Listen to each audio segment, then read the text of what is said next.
are able to forget quickly. Yesterday they wept.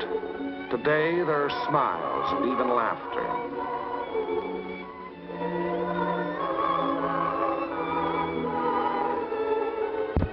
Tomorrow it will be as though the bad things had never happened.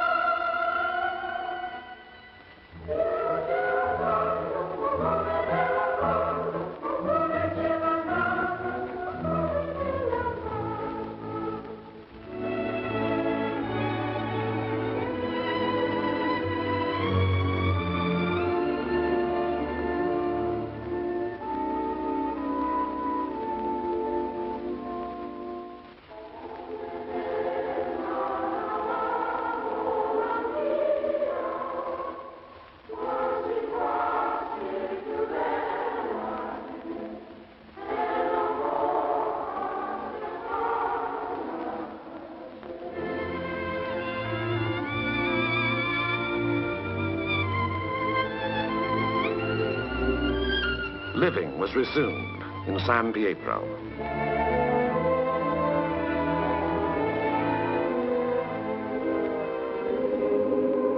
Our prime military aim being to engage and defeat the enemy, the capture of the town itself and the liberation of its people is of an incidental nature. But the people in their military innocence look upon us solely as their deliverers. It was to free them and their farmlands that we came.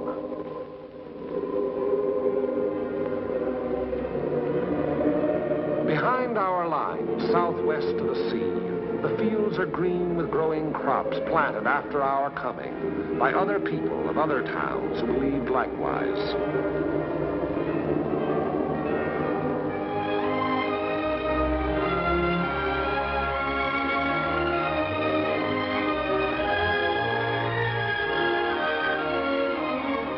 The new won earth at San Pietro was plowed and sown. It should yield a good harvest this year.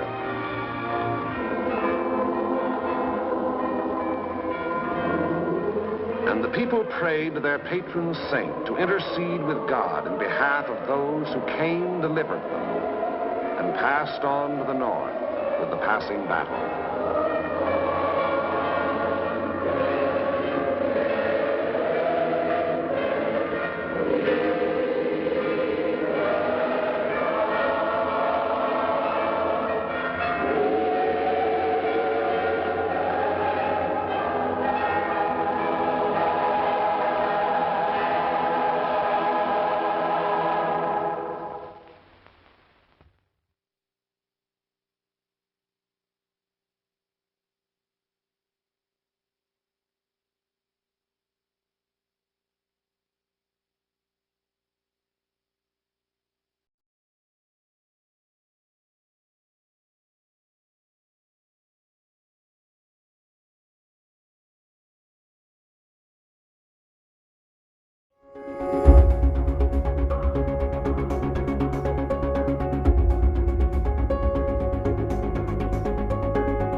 On a Sunday afternoon in 1936, a young boy and his father played hooky from church and took a sightseeing trip in a Ford Trimotor over Warren, Ohio.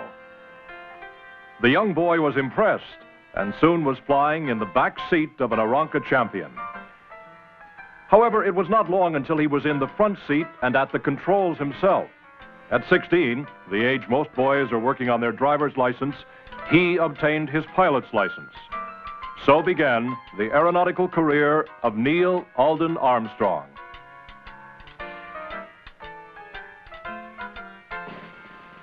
Like a lot of flyers, Neil continued his airplane education with the assistance of the government. He interrupted his formal education at Purdue to study at the Annapolis of the Air, Pensacola, where he majored in SNJs. It was here that he sharpened the skills of his trade, and it was not too long before he got a chance to use those skills. During the Korean conflict, Neil flew over 75 combat missions, earning several medals for his exploits.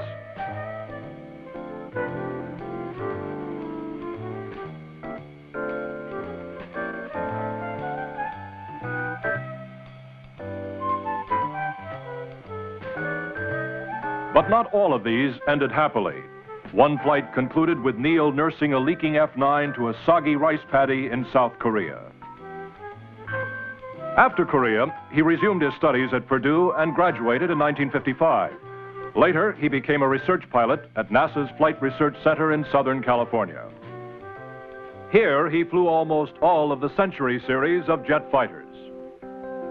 The F-100, the F-101, the F-102, the F-104, and the F-105. He also piloted the F-5D, the KC-135, and the B-47. During this time, he served as launch pilot on the extensively modified B-29 that was used to air launch the X-1E.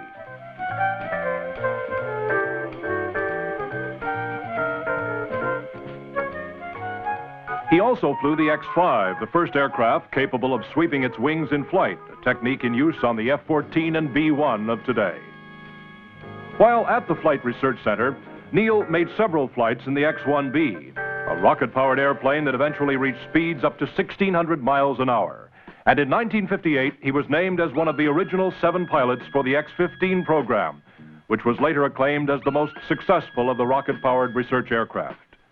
Specializing in stability and control, Neil worked closely with engineers in developing an adaptive flight control system that would eventually allow the X-15 to fly to near-orbital altitudes. He piloted the first 4 flights on this system in the number 3 X-15 and later received the AIAA's prestigious Octave Chanute Award for this effort. Although originally developed in the early 1950s to increase man's knowledge of hypersonic aeronautics, manned spaceflight was the immediate beneficiary of the X-15 flight research program. The program dramatically demonstrated the capability of the human pilot for employing a fantastic variety of acquired skills in sensing, judging, and coping with the unexpected.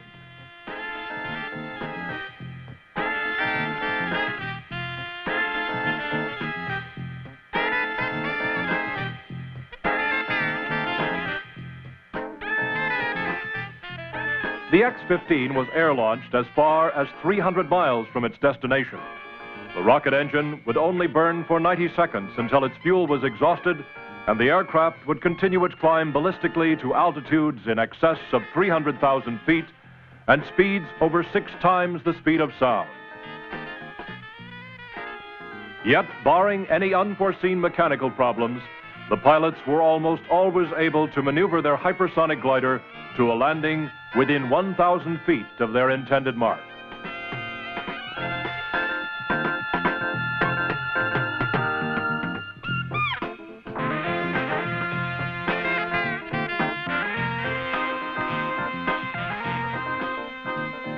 In the early 1960s, Neil became involved with the development and testing of a new concept that was being considered for use as a possible method of recovering both manned and unmanned spacecraft.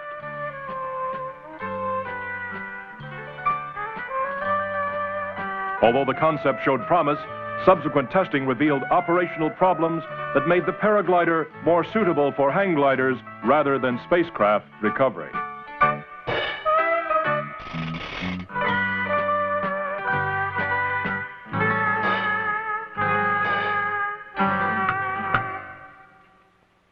It was during this same time period that Neil, flying a prototype jet fighter, developed a technique for the abort rescue of a new manned spacecraft under consideration.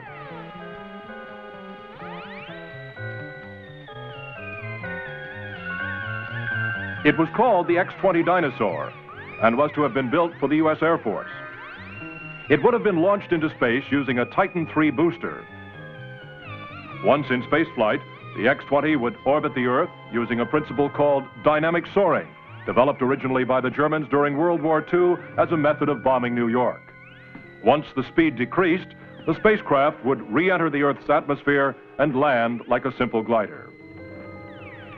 After serving as a member of the original X-20 pilot team, Neil was named in the second astronaut selection in 1962. His first flight assignment came with fellow astronaut Dave Scott as the crew of Gemini 8. On March 16, 1966, the Agena target vehicle roared into orbit. One revolution later, Gemini 8 lifted off the launch pad.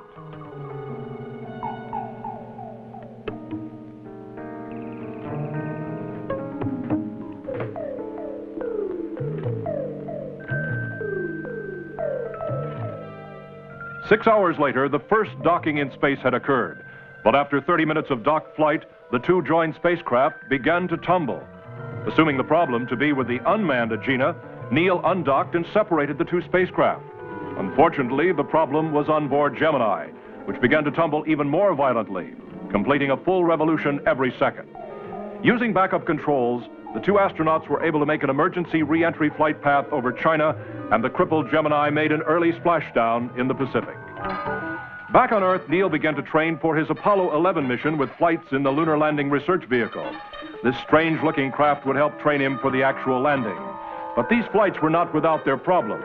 In May of 1966, a loss of helium pressure caused a premature shutdown of the flight controls, and Neil ejected. Fortunately, he was not seriously injured, and the accident had minor impact on the upcoming mission. Preparations for the Apollo 11 flight otherwise went forward without serious delays.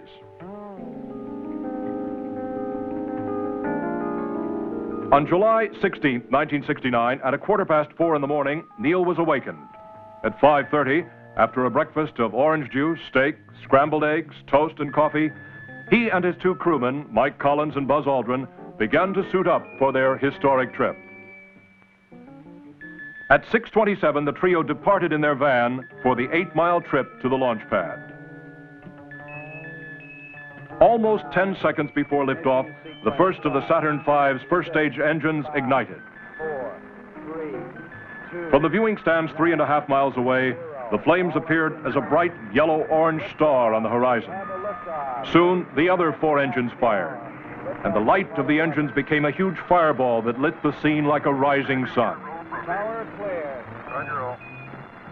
On schedule to within less than a second, Apollo 11 blasted off from Pad 39A at Cape Kennedy, Florida, to start what has been called the greatest single step in human history: a trip to the moon, a manned landing, and return to Earth. 4 days into the mission, already in lunar orbit, the crew began final preparations. 185. 6 forward. 60 seconds. Lights on. 6. Down 2.5. Forward. Forward. Good. 40 feet down 2.5. Picking up some dust. 30 feet, 2.5 down. Straight shadow. 4 forward. 4 forward, drift into the right a little. 20, down a half. We copy you down, Eagle. Houston, the Eagle has landed.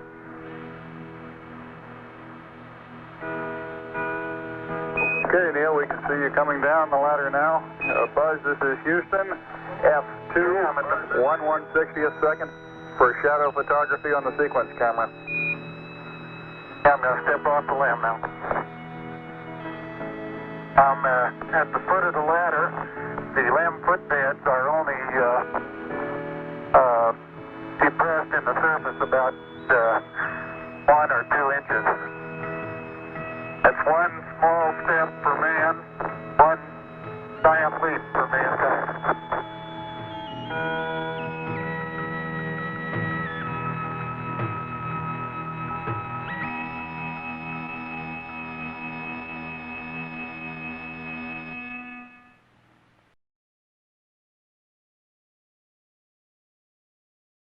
Every so often we have to check the animal's ID or chub up the animal for some reason. That's the typical chatter the animals make when they're a little upset. So we have the animals in this lower nest box, and since they do bite, we do have to wear leather gloves, and we use this handle cage. The animals are pretty good about going right into the cage with a little coaxing. So for her, I just need to double check her transponder ID. And just have to be careful not to get bit. I'm also just doing an overall body check of the animal. We typically do this as well when it's time for breeding season. This is how we handle the animals. We give them their vaccines through this cage by kind of squeezing them gently with our gloved hand. And we can also just do an overall body check, make sure there's no swelling, no dental abscess, and overall health of the animal. Hopefully she won't come flying out of here. This is our transponder reader, so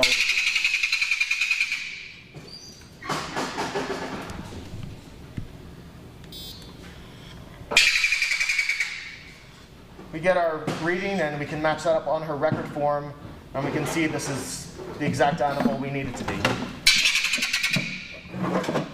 And then let the animal go back in the cage. There you go.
Okay, now go ahead and feed.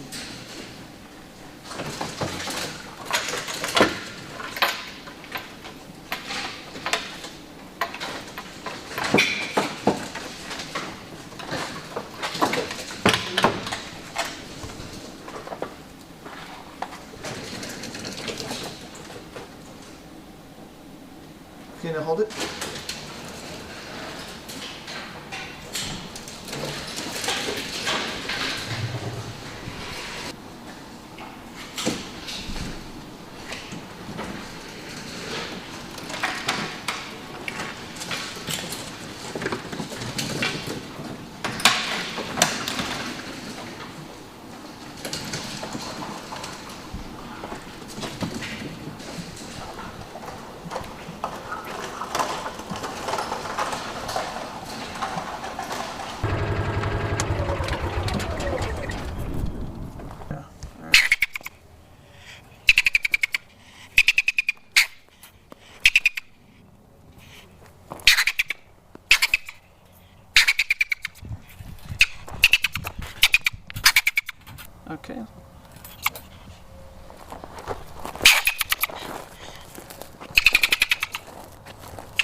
a minute and I haven't finished packing.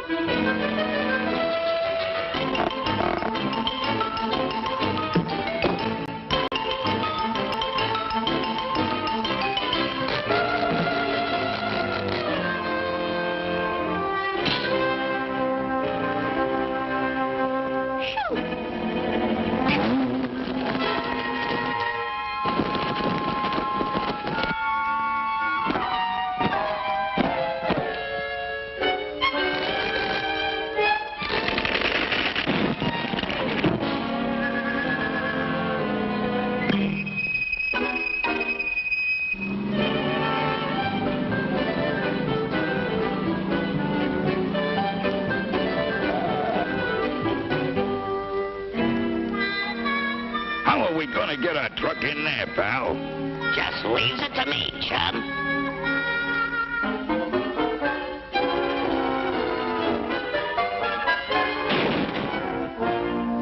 Okay, back her in.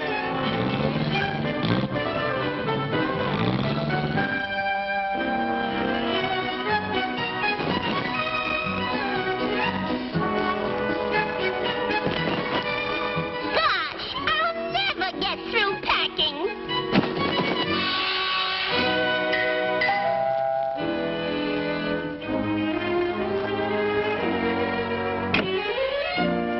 Oh, the movers. Wow.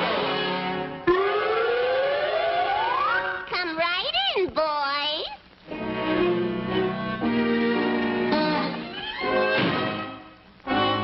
It's a pleasure to move a beautiful doll like you, babe. But I haven't finished packing yet. That's all right, miss. I'll pack for you. Oh, thank you.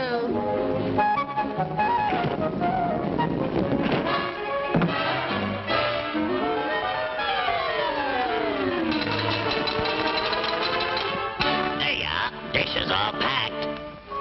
Oh, you're a fast one. Oh, yeah? Watch me pack.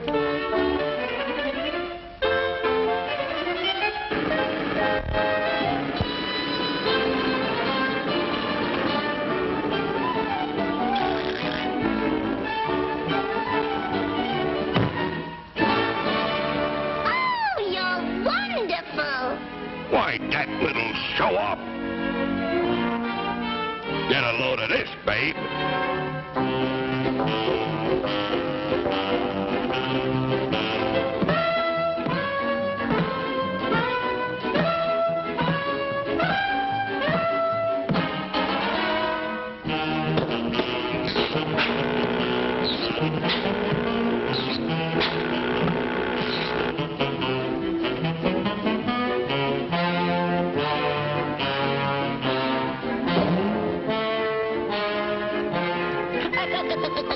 Oh, what a man!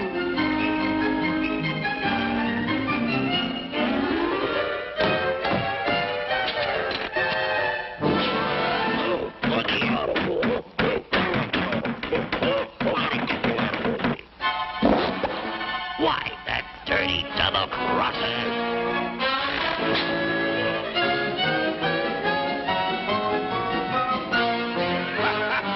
I sure got rid of that runt.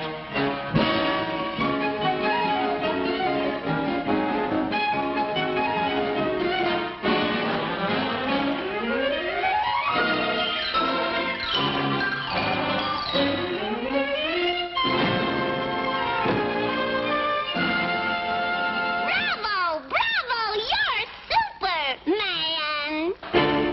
Okay, wise guy, catch that. And that.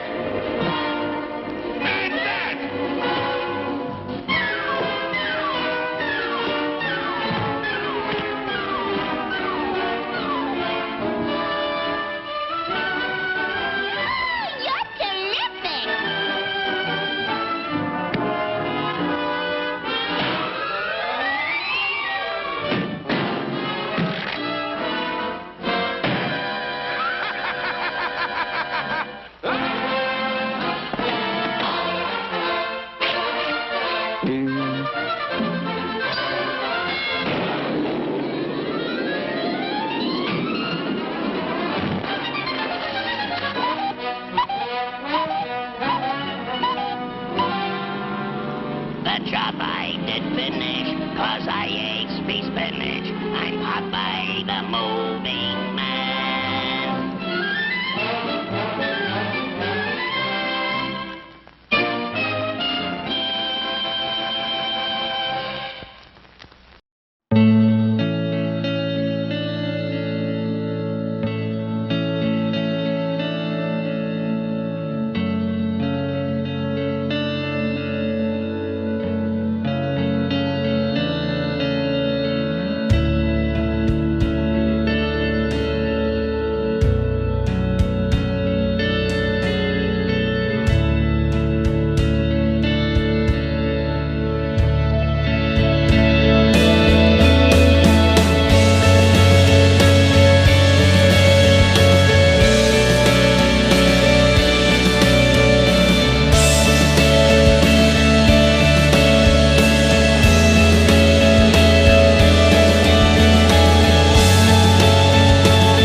And here it is, the greatest advance in television since color television itself.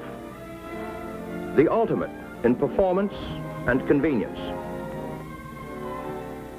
7-function remote control color television, so beautiful it enhances any decor. Clean, modern styling. No knobs or gadgets in sight. Superb cabinetry, master crafted of the finest woods. But the outstanding feature of this great new color set, the one big feature that sets it apart, is an amazing new wireless wizard electronic remote control. So perfected, you can operate every control, all 7 functions, and each function is completely variable. Tint, color, brightness, volume, fine tuning, channel selection, on/off. You can tune either with the remote unit from your easy chair or use the push button panel in the cabinet. Here, hidden, is the push button panel. It operates exactly in the same way as the wireless remote unit. These rocker bars control all of the necessary tuning functions. To use the 7-function wireless wizard remote control, turn on the power for the remote amplifier at the set. From then on, the set is operative on remote push-button tuning. This red button lights up and signals that the remote amplifier is on and ready for use.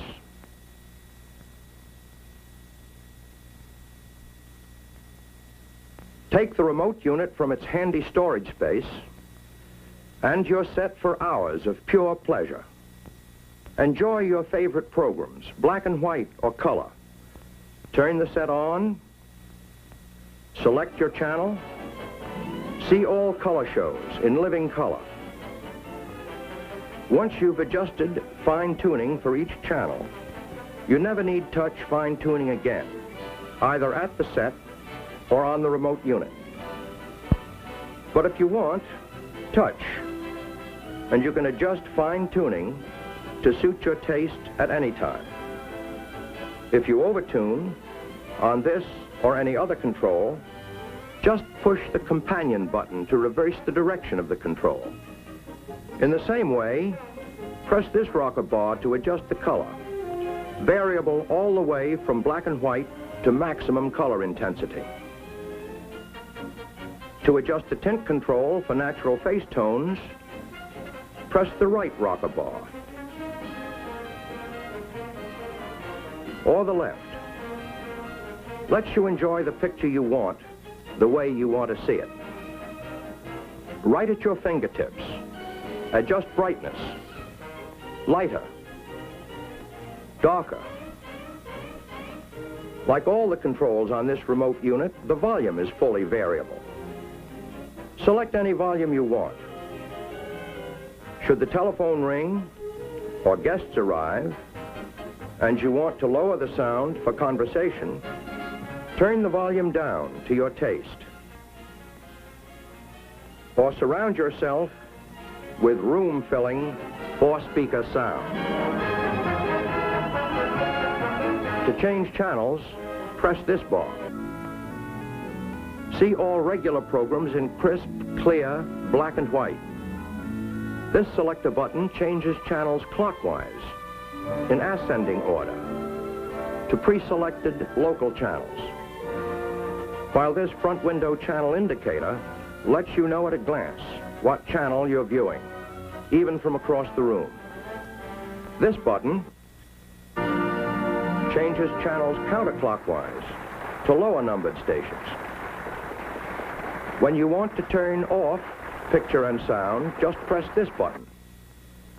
It turns off the set amplifier, but the separate remote control amplifier is still on, ready for you to return to any later program you wish to see.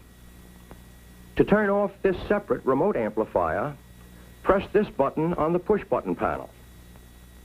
When the red pilot light is extinguished, you know both amplifiers are turned off.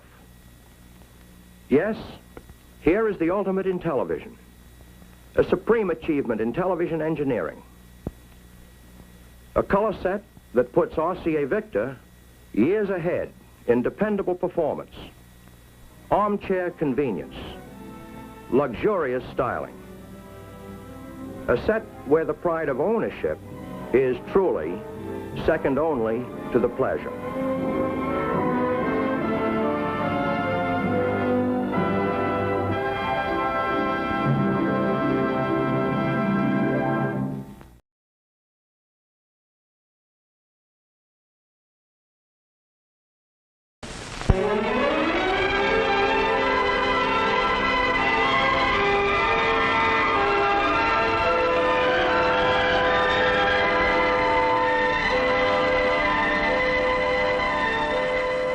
Through the years, RCA Victor has built a tradition of continually introducing new ideas and products to bring new thrills and pleasures to millions in home entertainment.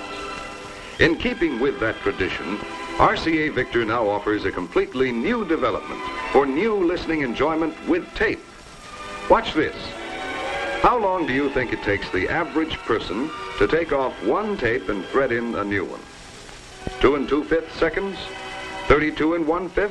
Or 1 minute and 10 seconds? Let's find out. Ready, set, go. 2 2/5 seconds exactly. How did she do it? Here's how. The new RCA Victor conceived, developed, and designed tape cartridge for easy magazine loading to make playing a tape as simple as or even easier than playing a record.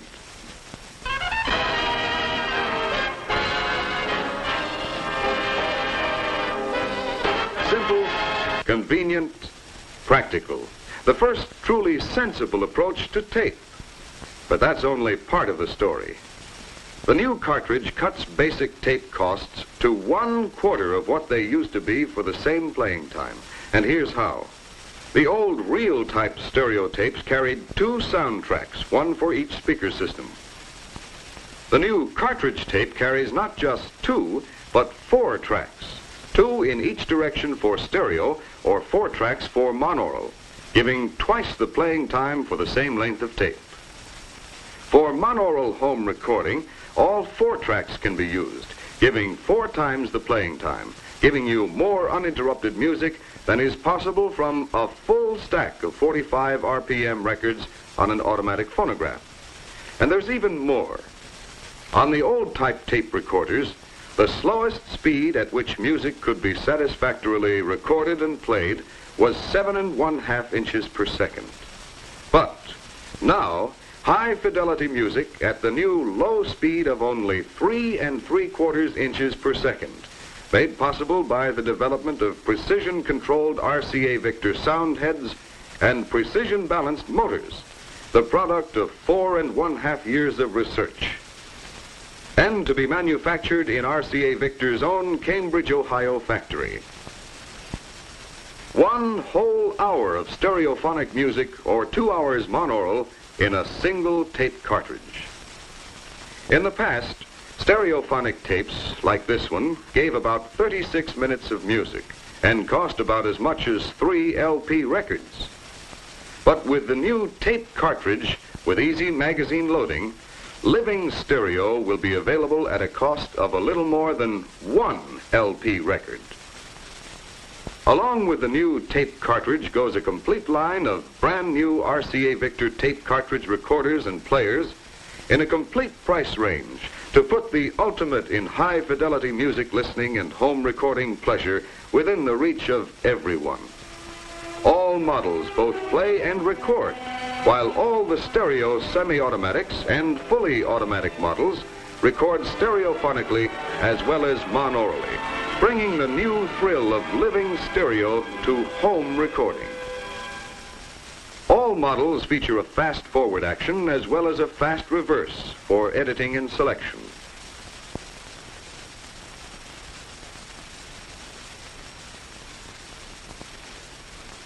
All models also feature an automatic shutoff that turns off the machine when the tape has finished playing. The tape is now completely rewound, ready for playing. No need for rewinding. The new tape cartridge is at all times ready for play. The new RCA Victor Deluxe models include the completely automatic features of reversing and shutting off, playing up to 2 hours of music at the push of one button, making it unnecessary even to turn the cartridge over. Presto, tape reversed, sound head switched to the B track, all without the touch of a hand. And now some more features of the dramatically new RCA development. For easy, convenient indexing, you have first the footage counter, giving you an indication at all times of how much tape has been recorded or played. Second, 2 conveniently located windows to provide a further visual check on how much tape remains on each reel. Third, for easy reference, the first side of each selection is labeled A,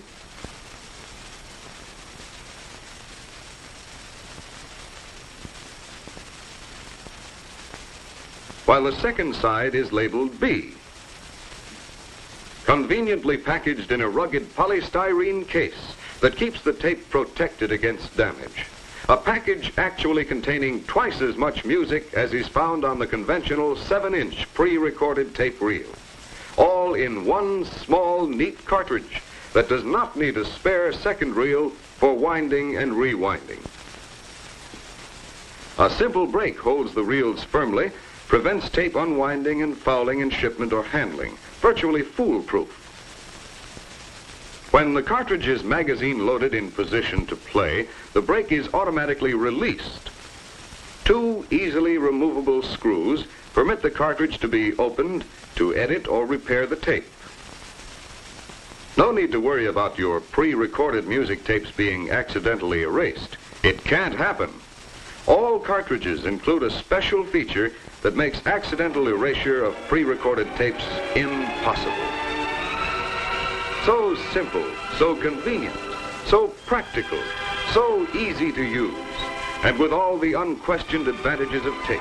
Now ready to move the tape recorder out of the closet and into the living room where it belongs, as part of the newest and most exciting home entertainment center for the entire family. One more keenly significant example of RCA's aggressive leadership, playing a vital role in developing a dramatic new product to further and advance a great new industry, the tape cartridge.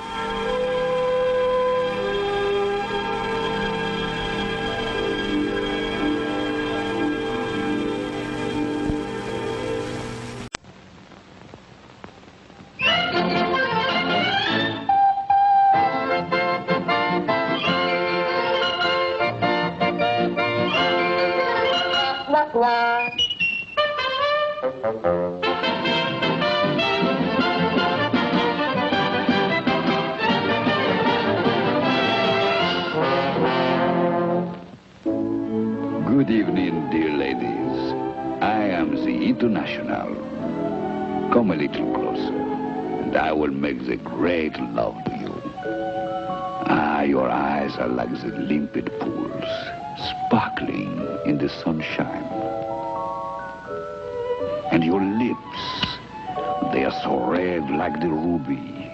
The flowers that bloom in the spring do not compare with your exquisite beauty. But Olive! Shush, Popeye. Don't interrupt the International. But Olive, what about our date? You and me are supposed to go to the movies. Why, that runt Popeye got here ahead of me. And now I have a surprise for you lovely ladies. One of you shall be selected to have a date with me tonight. So stay at home, for who can tell? You may be the lucky one. Good night. See you later. Come on, Olive. Let's go out. No, Popeye. I may have a date with the International.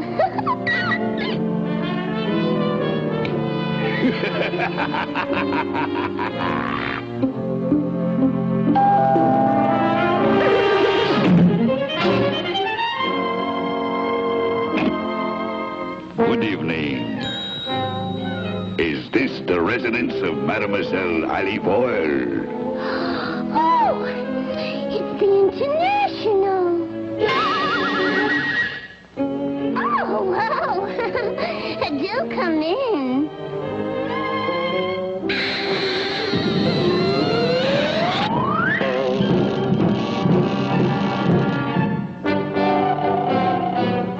I'll show Olive I can be romantical, too. Pardon me, Ella.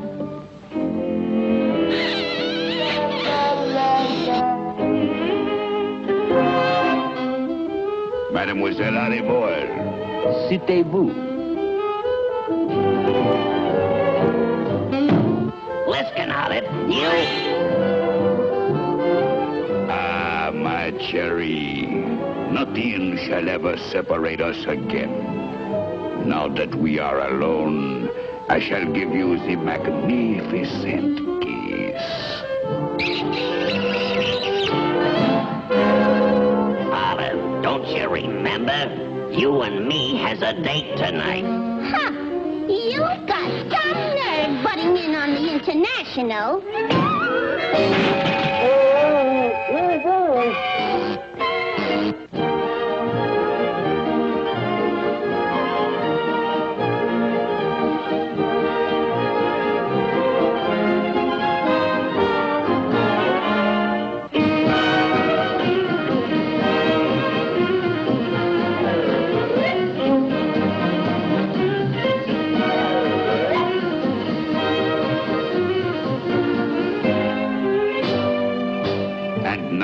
We shall take a stroll in the moonlight.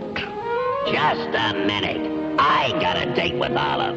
Ah, you wish to fight the duel for Mademoiselle Olive? Okay, you asked for it. Ooh, a duel over me? How perfectly romantical. Have one. Oh, thank you. On guard.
Mademoiselle Aline, you have the date with me.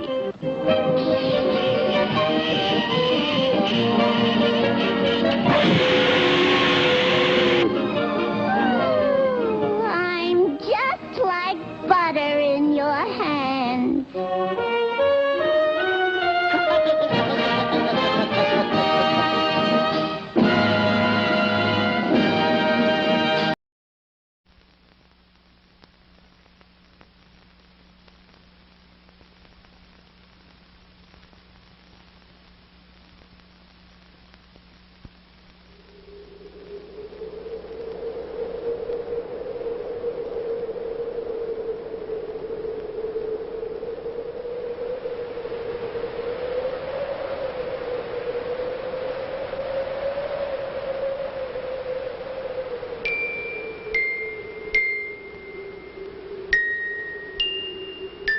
Mom, look at all these poor trees.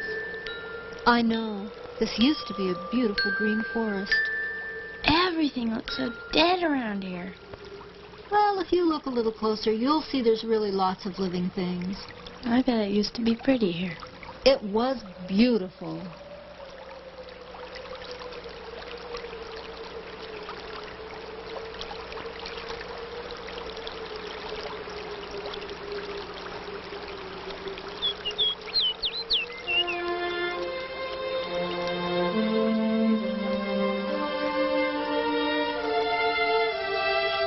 Mount St. Helens, a 9,677-foot sleeping volcano nestled in the wild abundance of the Gifford-Pinchot National Forest in southwest Washington.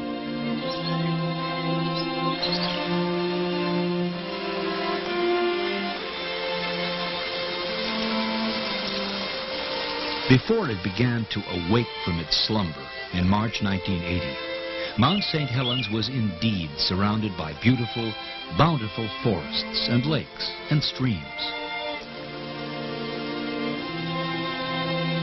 From the summit, the views were breathtaking.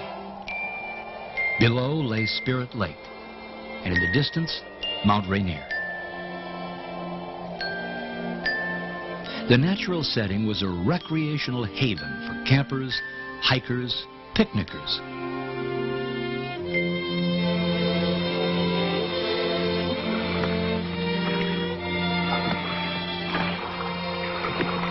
Thousands of children had their first camping and boating experiences on Spirit Lake at the YMCA's Camp Meehan and other youth camps.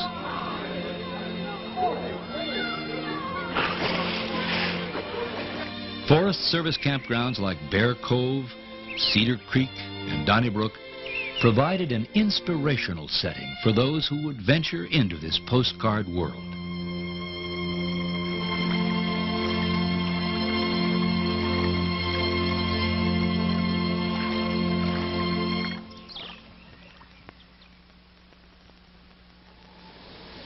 Though a sleeping volcano, Mount St. Helens was active many times in the history of the area, so much so that early Native Americans called it Fire Mountain. Big eruptions were seen as late as the mid-1800s. Then, the mountain seemed to go back to sleep again. We are directly over Mount St. Helens right now, and there is no question at all that the volcanic activity has begun. You can see smoke and ash pouring from the top of the mountain, especially on the north side of the mountain. March 27th, 1980. Following a series of earthquakes under the mountain during the previous week, Mount St. Helens began to wake up. A 250-foot wide crater opened, spewing ash and steam.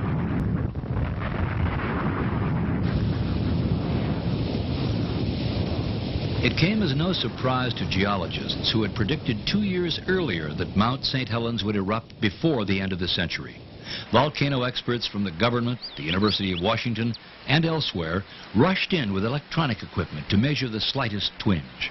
845, And a young scientist, David Johnston, of the U.S. Geological Survey, predicted a series of events which would later prove to be incredibly accurate. In the initial phases, we'd see probably very large eruptions that would extend high into the air. This would spread ash over large areas in western Washington, maybe possibly in an extreme case even farther east.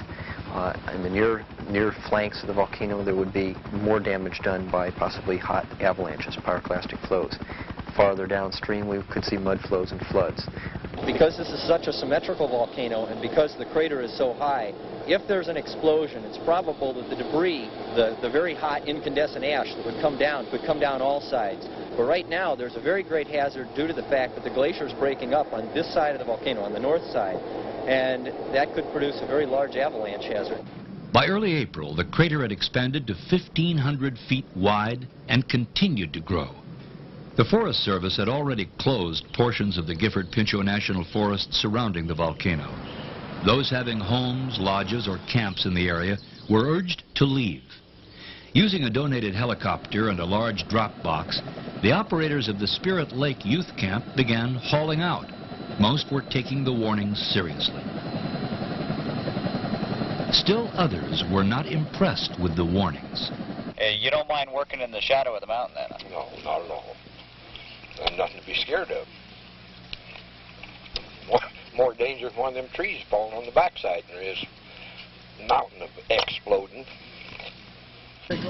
For 83-year-old Harry Truman, operator of St. Helens Lodge on Spirit Lake, the warnings fell on deaf ears. He wasn't moving anywhere. That's my life. Spirit Lake and Mount St. Helens is my life, folks. I've lived there 50 years. It's a part of me. That mountain and that lake is a part of Truman, and I'm a part of it.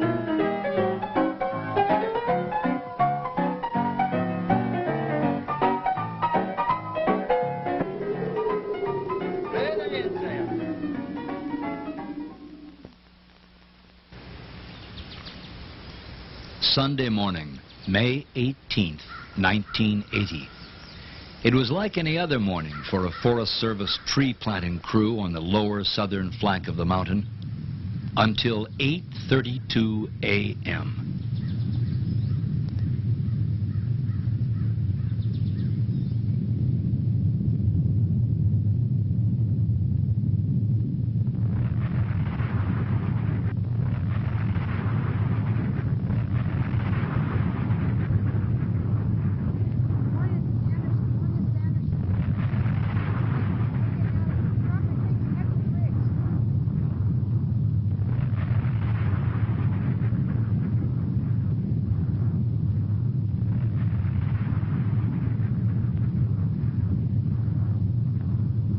It seemed to happen in an instant. The whole top of the mountain, tons of ash, rock, and ice, rocketed into the stratosphere.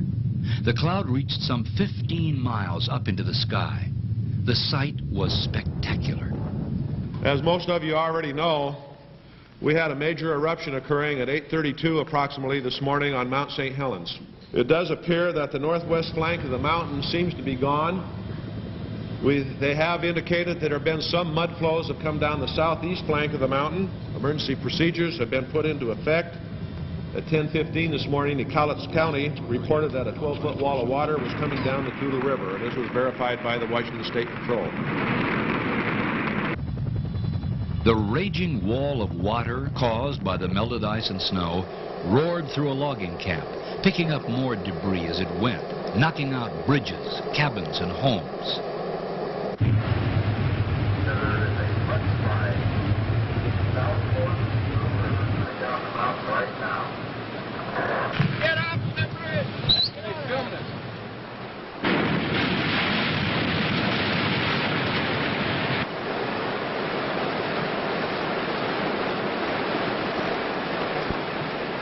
In a matter of hours, the flood surged under the Toutle River Bridge on Interstate 5, forcing closure of the main arterial between Seattle and Portland. Entire forests with logs hundreds of years old passed by stunned onlookers. Eventually, the logs and mud reached the Columbia River, clogging the river channel and closing it to freighter traffic. But the wind was blowing the ash in a northeasterly direction, and at noon it was pitch black in much of central and eastern Washington. KITAM and CATS FM urges everyone to not panic. If you want to start getting out some water supply. The gritty clouds seemed to some like the end of the world. I'm sorry, the road is closed from here any further east. Okay. This is as far east as you can go. All over eastern Washington, people and other living things suddenly had to deal with a world full of ash. Ash from a plume that eventually spread around the world. For a while, roads and highways hundreds of miles away had to be closed due to blowing ash. The ash was everywhere, and because it was so light and fine, the grit got into everything. Water simply turned it into a substance with the consistency of wet cement. Meanwhile, the biggest rescue operation in the history of the Northwest was underway, involving military helicopter units, volunteers, and Forest Service employees, all coordinated by the county sheriffs. Look at this. It doesn't even look like the same country. Even the valleys have changed. Nothing matches the map. Where's Spirit Lake? Is that it over there? I can't believe I've camped up in this area. It doesn't look like any place I've ever been before. Rescue operations lasted for 2 weeks. 170 people were brought to safety, but 57 were dead or missing. Geologist David Johnston was at a scientific research station 6 miles northwest of the mountain. Harry Truman was at his lodge. Posted right. Neither was ever found. Okay, I think we got a car down here on the left. Looks like a Japanese car of some type. From the perilous vantage point of a still photographer and the actual recorded transmission of a ham radio operator, we learned a lot about what actually happened in the first few minutes of the eruption. Oh, I just felt an earthquake. Now we've got an eruption down here. Now we got a big slide coming off. The slide is coming off of the west slope. Now we got a whole great big eruption out of the crater. And we got another that opened up on the west side, and the whole west side, northwest side is sliding down. All right, we got it, boy. The whole northwest section and north section blown up, flying it's coming up over the ridge towards me. I'm going to back out of here. Photographer Gary Rosenquist barely escaped. Radio operator Jerry Martin did not.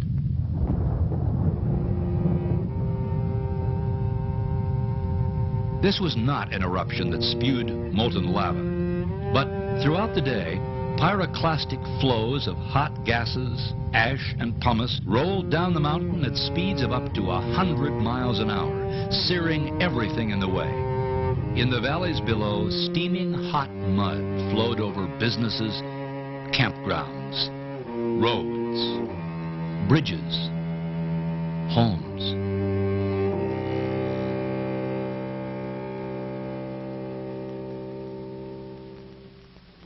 The blast had leveled about 40,000 acres of prime timber.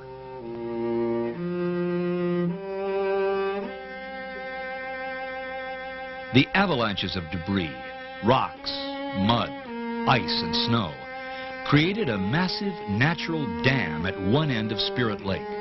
Should the dam give way, communities downstream would be threatened by catastrophic flooding.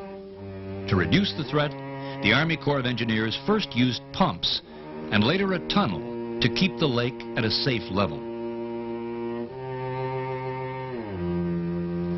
On privately owned lands, salvage operations to reclaim the downed timber got underway quickly. After a careful environmental analysis, the Forest Service allowed salvage in the National Forest. Though there have been lesser eruptions several times since May 1980, scientists from the U.S. Geological Survey visit the steaming crater, continuing to monitor the changes taking place. And as a new mountain begins to take shape inside the crater in the form of a slowly building dome of hot lava, we're learning more about how volcanoes are formed. Other researchers from the Forest Service, universities, and private research organizations are conducting ongoing research projects in areas affected by the eruption. All of them are seeking answers to such questions as, how did the eruption affect water, plants, and wildlife? How can we better predict eruptions? What can we learn about the formation of the Earth and its soils, and how life interacts? On the slopes of the mountain, scientists such as biologist Jim McMahon found that what looked like a dead environment was really very much alive. When I first visited the volcano in the summer of 1980 and looked out at the terrific amount of destruction, I found it almost impossible to believe that plants and animals could survive.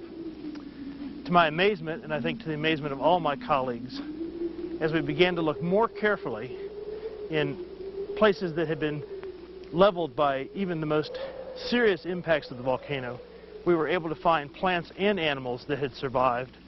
And even if there weren't survivors, new migrants coming in from the outside were already beginning to get a foothold. One way that a lot of animals survived on the morning of May 18th in 1980 was to be below ground. For some animals, they not only live below ground, but all of the nutrients that they require come from below ground resources. A good example of that is the animal that made this mound, the pocket gopher. Not only do pocket gophers stay underground and they can survive with the roots and bulbs that were underneath the volcanic material, but they actually help the new plants that are coming in to reestablish.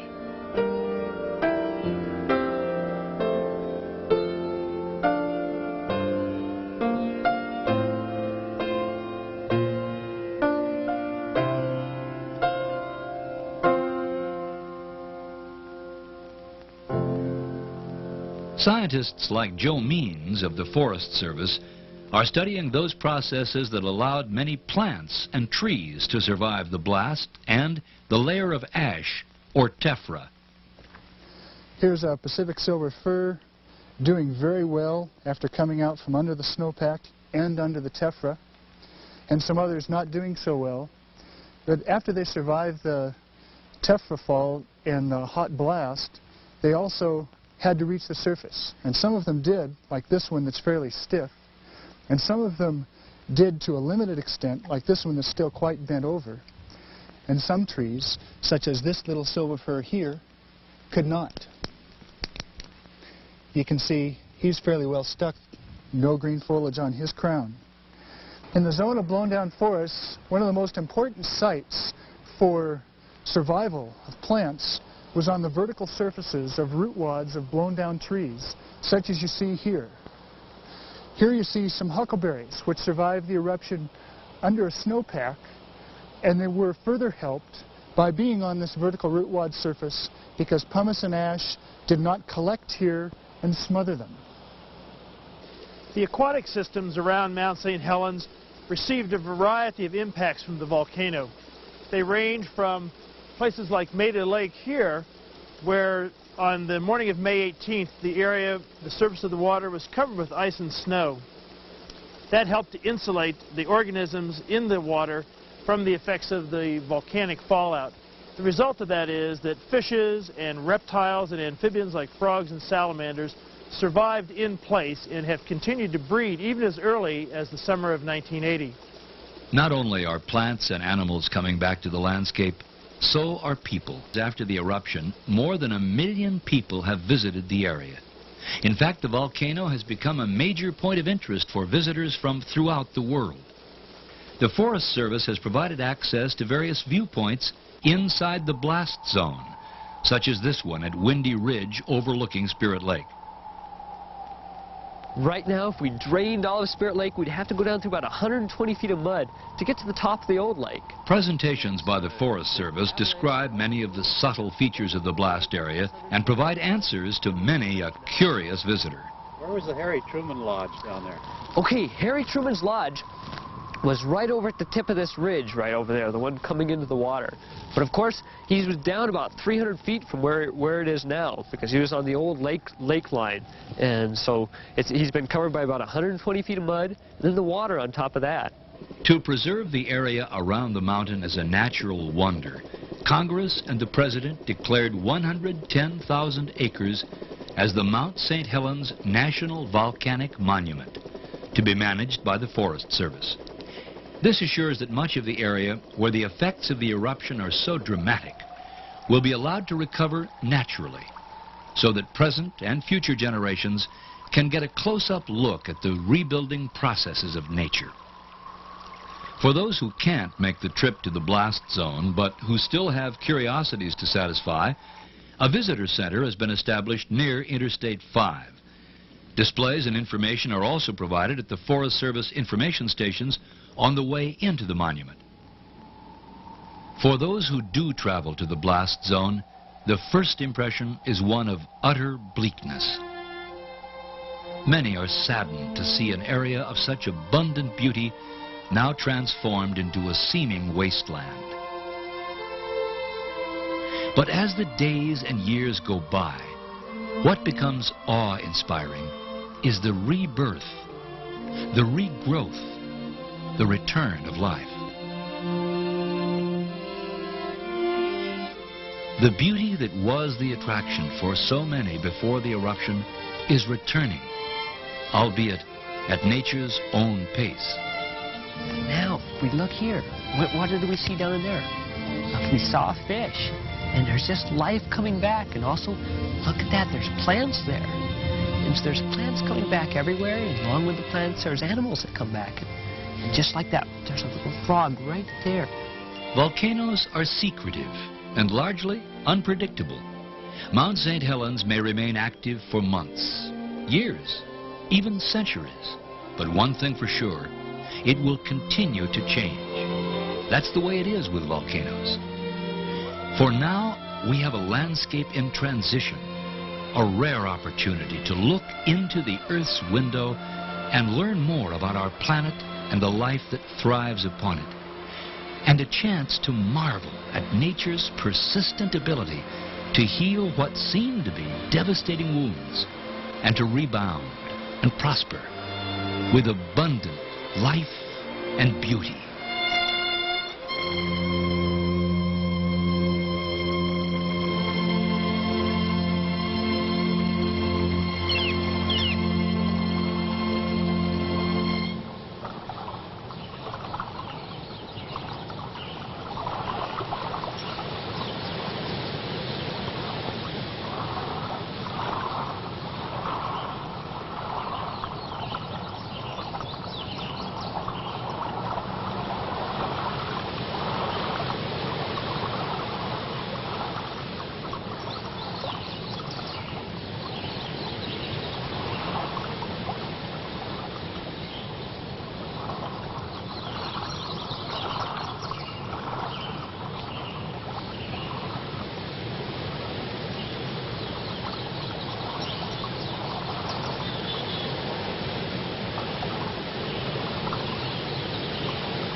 Tells the story, all right.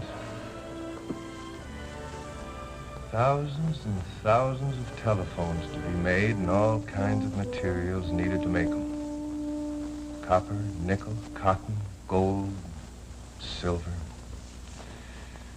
And from where? It's a tough job. It ain't so tough. That's what you think. Where did you come from? Oh, I've been around. I know an easy way to get materials and make telephones.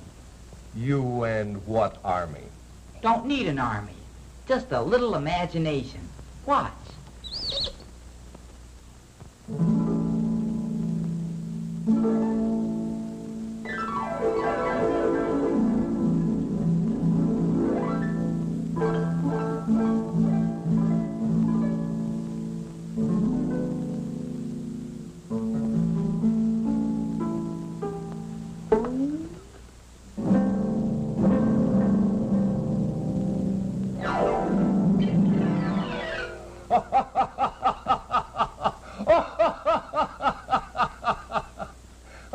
Well, what's so funny?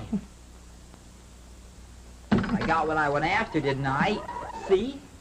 Here's copper, nickel, wax, lead, cotton, and all the others that you need. Well, that certainly does require imagination. But how on earth are you going to make 433 telephone parts from those paper labels? Still skeptical, eh? Okay, mister, help me clear the deck for action, and I'll show you. Silly idea. But maybe I'd better humor this little fella. No telling what he'll do next. I'll show him.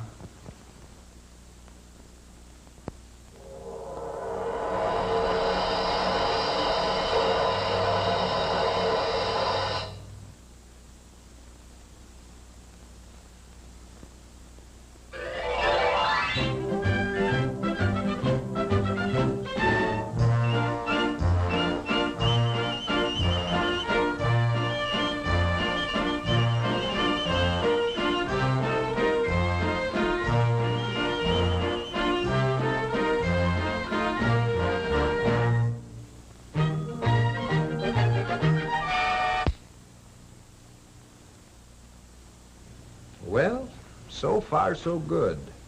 But your job is only half done. You still haven't got a telephone. Mister, haven't you got any imagination? Must I do it all?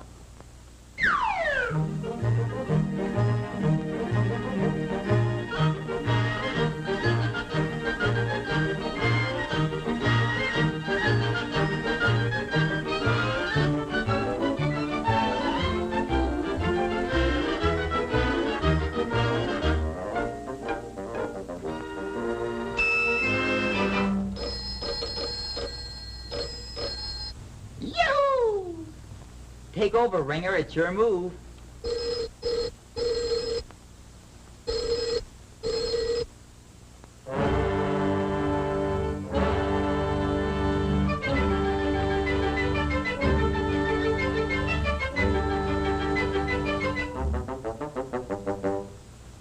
Music, maestro, please.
Nice going, nice going.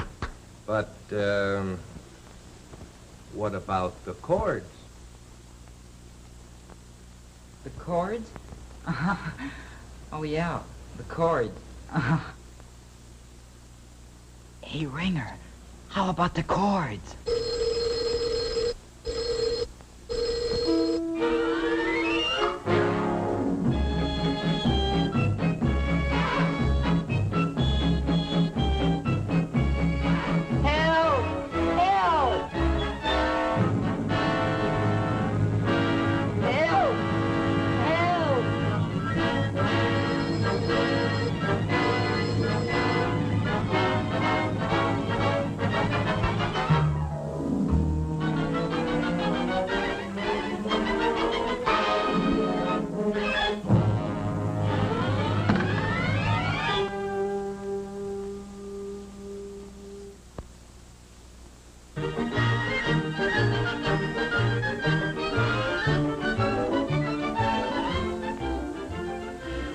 What did I tell you?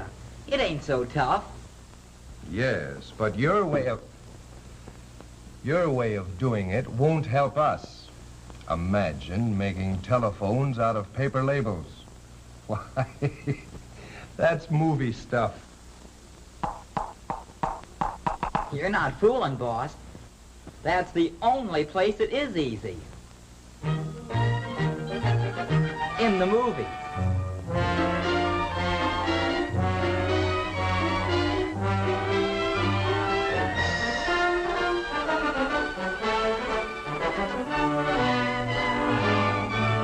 This is the end, folks.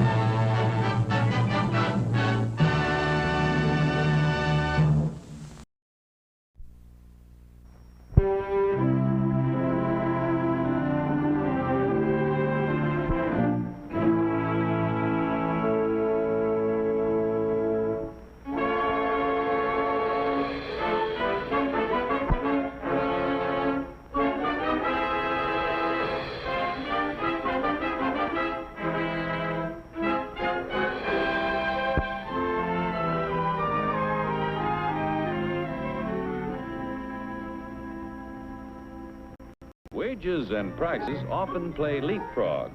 One jumps up, then the other, which means a steady rise in our cost of living.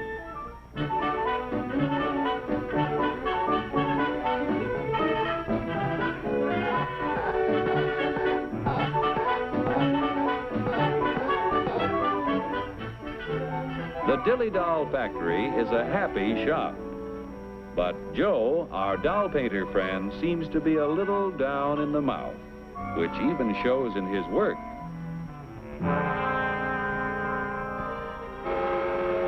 Joe is pretty discouraged because the high cost of living makes it harder and harder to make ends meet. Hiya, Joe, old boy. Hello. Better look in that envelope. Wow, a raise! And just in time to buy the kid a birthday present. What'll I get? Let's see. A dress? Bicycle? Roller skates? Shoes? A book? A doll? A doll!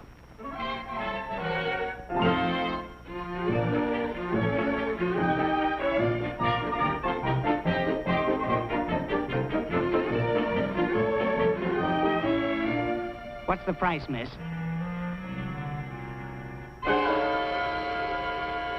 I work in a factory that makes this doll. $2 is too much. I'm very sorry, sir, but your company charged us more for this shipment, so we had to raise our selling price. We got a wage increase, all right, but it couldn't raise the price that much. It just takes a little wood, rubber, paint, cloth, and a phony wig to make that doll. There's only about 10 cents worth of materials in the whole thing. You pirates, crooks, bandits, you robbers! You're right about the cost of raw materials in that doll, about 10 cents worth. Raw materials in practically everything we buy are worth little until labor transforms them into finished products. For example, how much do you think the raw materials cost in that car? Oh, About $300. You've got a surprise coming. It takes 4.5 tons of coal, 2 3/4 tons of iron ore, 50 pounds of cotton, 14 pounds of cured and finished wool, aluminum, zinc, lead, copper, and countless other raw materials to make an automobile. Without the addition of labor costs, these things are worth about $22. The raw materials require the accumulated labor of thousands of people in countless crafts to transform them into a finished automobile. Miners dig the coal and iron ore. Railroad and maritime workers transport these materials to the steel mill, where workers convert the ore into finished steel. The wages of railroad workers add to the value of steel when it is transported to automobile factories. The cotton that goes into a car accumulates labor cost from the farmer who tills the soil, from workers who sow the seed, and help to raise the cotton. Wages paid to other workers add to the value of the cotton as it is moved from the field to the cotton gin where it is processed. Other workers transport the cotton to the automobile factory. The wool that is used to make a car is worth little while it is still on the sheep. When the labor cost of a sheep shearer is added, the value of the wool is increased by his wages. When all of the parts and materials finally reach the factory for assembly, the labor cost of automobile workers must be added to the price of the car.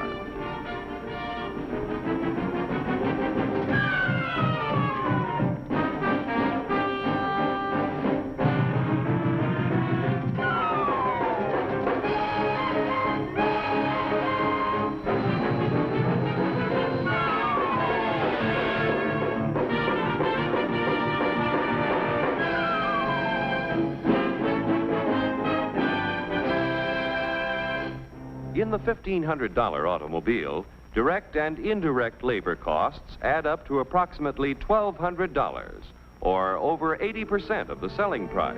That's before taxes. And what happens to the other 20%, or $300? Raw material cost, $22. Profit to producers of raw materials and allied industries, $89. Profit to part manufacturers, $47. Profit to local dealer, $77. Profit to car manufacturer, $65. Now, when you add $400 for taxes, the cost is $1,900 to the buyer. Like the dolls you make, an automobile has a low raw material cost and a high labor cost, and that goes for practically everything we buy. Oh, yeah? Well, what's the labor cost in a buck's worth of steak? We'll start back at the farm where Bully Boy was raised. The selling price of meat has to include the labor cost in producing the feed, in building fences, and constructing housing for our animal friend. It takes a lot of costly care to get Bully Boy ready for the market. Wages have to be paid to railroad workers who provide our friend with care and courtesy on his way to the stockyards. Preparing Bully Boy's anatomy for the butcher shop costs money, too. The family butcher figures in his wages every time he sells a thick, juicy steak. Forgetting taxes for a moment, the labor cost in a dollar's worth of meat adds up like this. Workers raising beef, 24 cents. Transportation workers, 1/2 cent. Packing house workers, 42 cents. Meat delivery drivers, 1/2 cent. Butcher shop workers, 18 cents. The other 15 cents goes in profits to the retailers, the packers, allied industries, and to the farmers and ranchers. Most of the things we buy accumulate direct and indirect labor costs that add up to 85% of the selling price before taxes are added. Generally speaking, a wage raise means a corresponding rise in prices, unless productivity is increased proportionately. What do you want, a guy with 4 arms? 4 arms?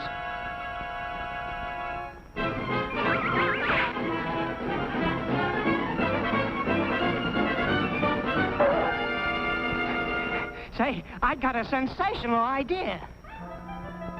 To expand productivity, labor and management must work together to develop new ideas and techniques.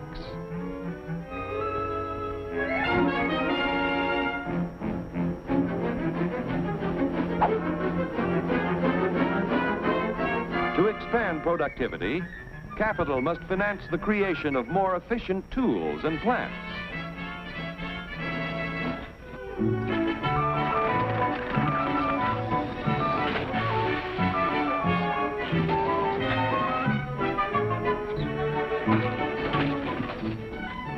The production of more and better goods at lower costs means that when you get a wage raise, it's a real raise. A raise. A raise!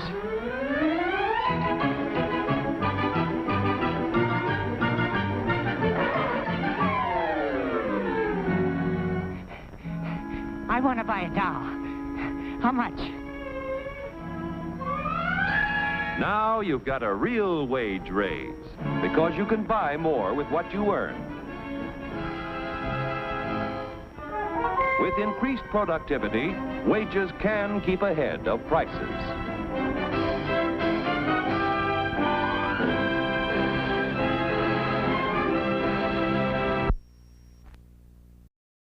Range to go of 1,791 nautical miles.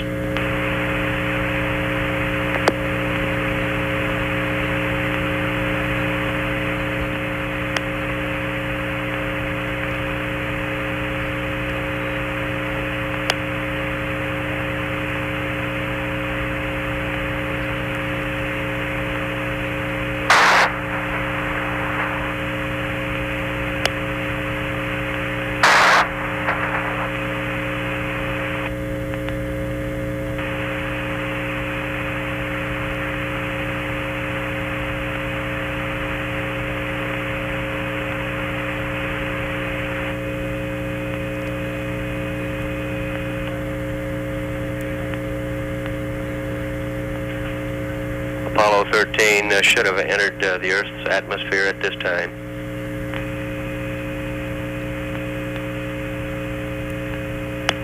Moments ago we had a report from the retro fire officer that based on his data, a predicted set of coordinates for a splash of 21 degrees, 39 minutes south, 165 degrees, 22 minutes west.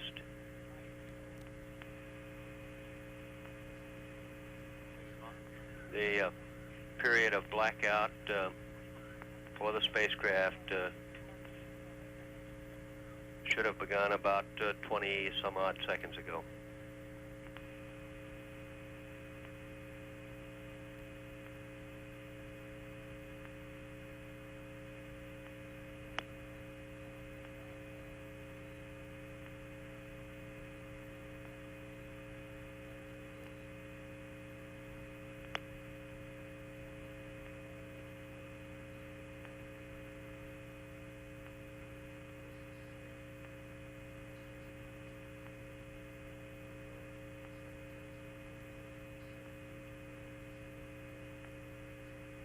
Apollo Control Houston, Apollo 13 should be coming up on max G right now.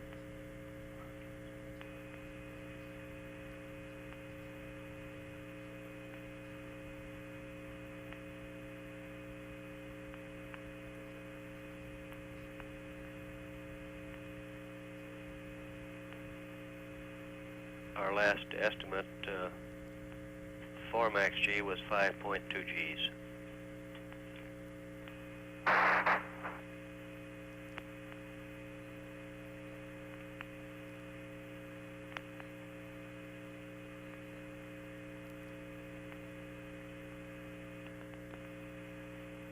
We have about a minute and a half to go during this period of blackout.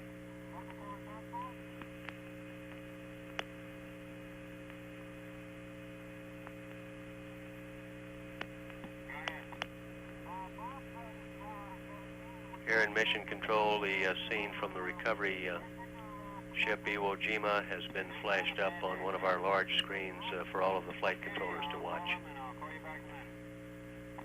We have about 1 minute to go now from time of end to blackout.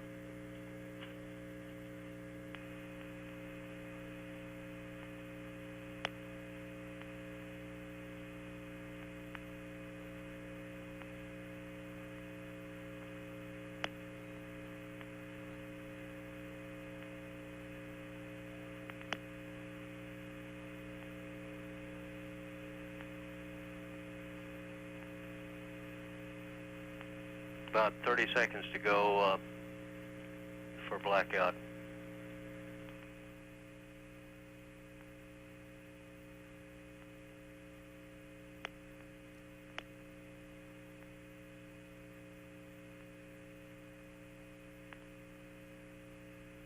Less than 10 seconds now. We will attempt to contact Apollo 13 through one of the Orion aircraft. Continuing to monitor this Apollo Control Houston.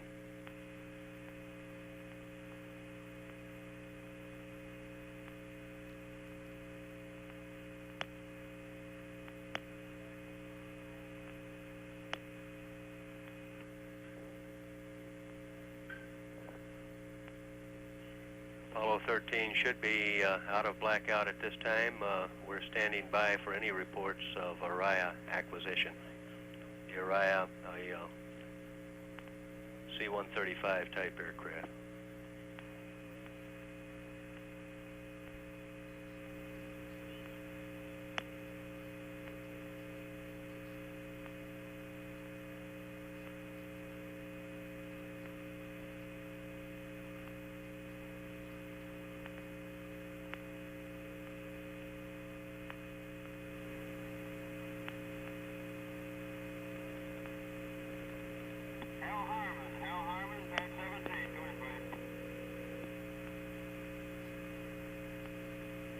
Coming up now on 3 minutes until time of drogue deployment.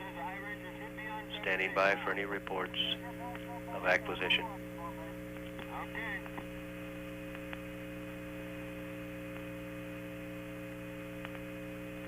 We've had a report that Orion 4 aircraft has acquisition of signal.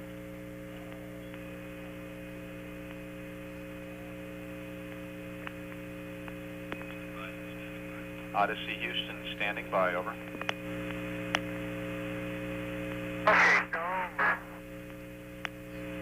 Okay, we read you, Jack. That was Jim Lovell responding with the OK Joe. Correction there, that was Command Module Pilot Jack Swigert. We're looking at the weather on TV, and it looks just as advertised, real good.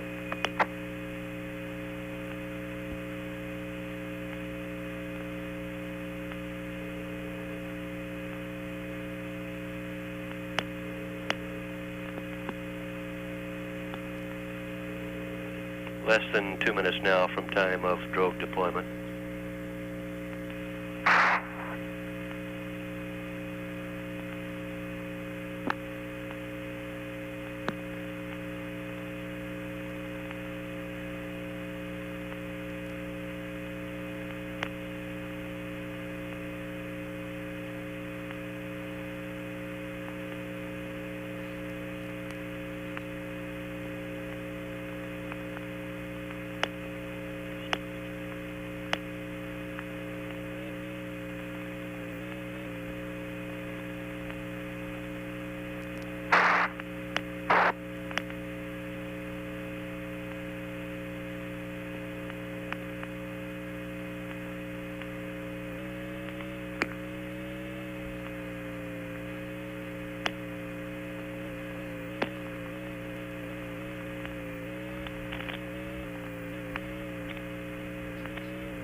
Less than a minute away now from time of drogue deployment.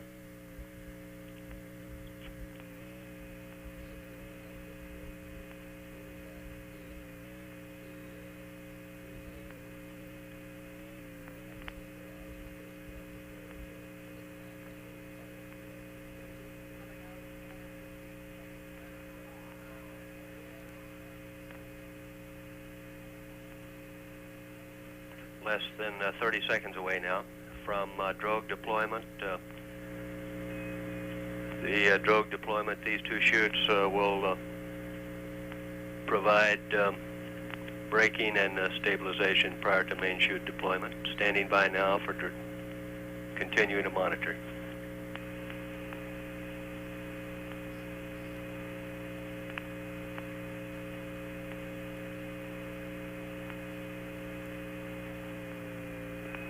Odyssey Houston, standing by for your announce 67 when you get it, over.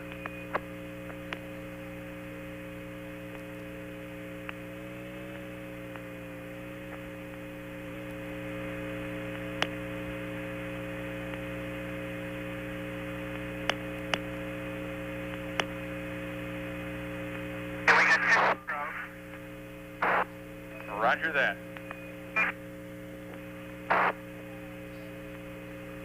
A report of 2 good drogues coming up now for main chutes.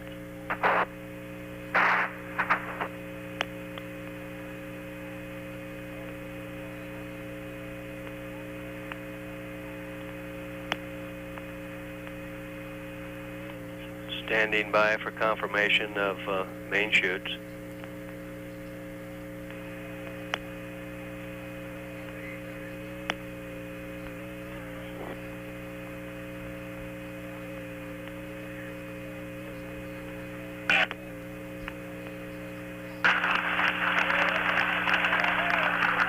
Odyssey Houston, we show you on the mains. It really looks great. An extremely loud applause here in Mission Control. Visual, very good.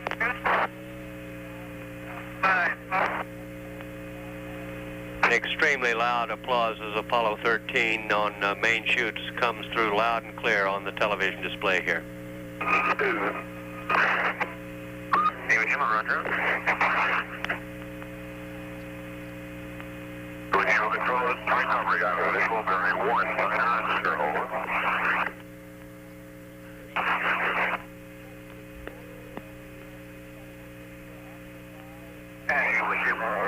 One has a visual 110. David Jim, Roger. Apollo 6. There's a recovery, over.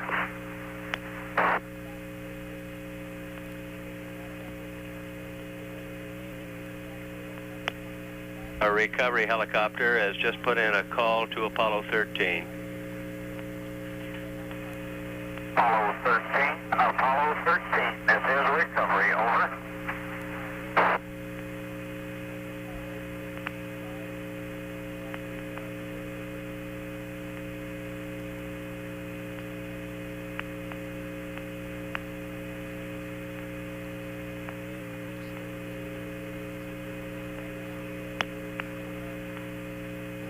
We have a report from the Iwo Jima that Apollo 13 at a distance of 4 miles from the ship.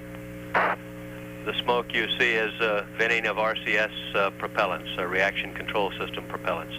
According to 5,000. Roger, Apollo 13. This is recovery, and your chutes look good.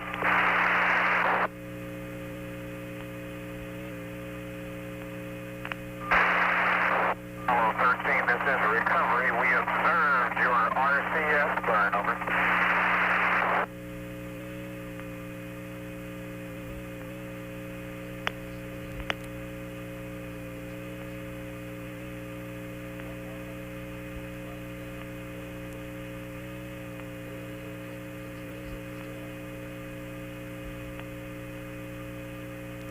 You heard the conversation between the recovery helicopter and the crew of Apollo 13.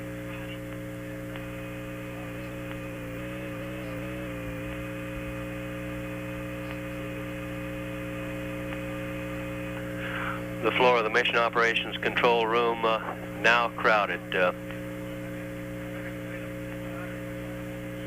And there are visible smiles on the faces of the flight controllers and astronauts in this room.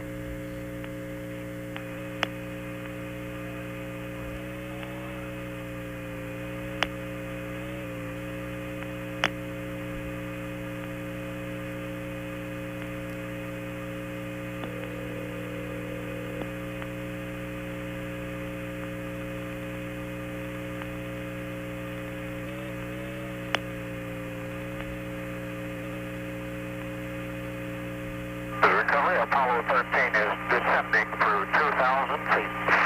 Okay, I want to concur. Jimmy, roger out. A report from the Iwo Jima that Apollo 13 is descending at a point 4 miles due south of the ship.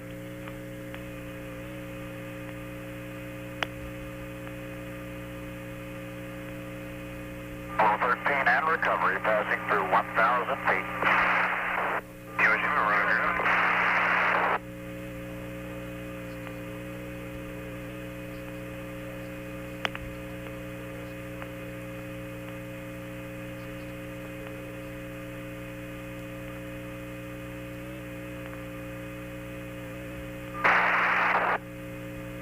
Through 500 feet. Swim 1 on station. Is on station.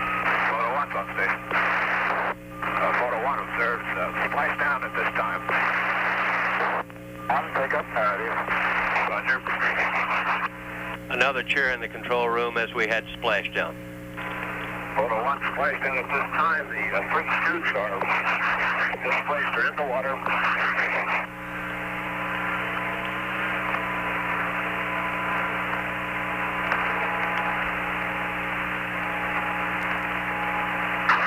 Recovery, I have on top this time on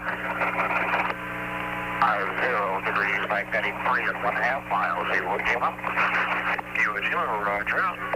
This 401, the command module is stable 1 at this time. They're riding comfortably.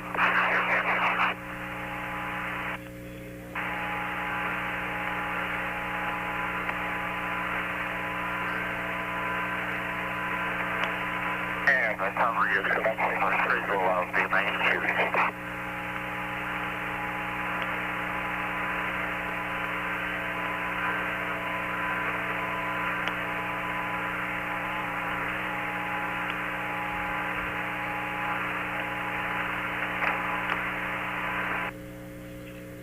The spacecraft splashed in stable 1. That's with the apex cover up, out of the water. The vertical axis are approximately 15 degrees.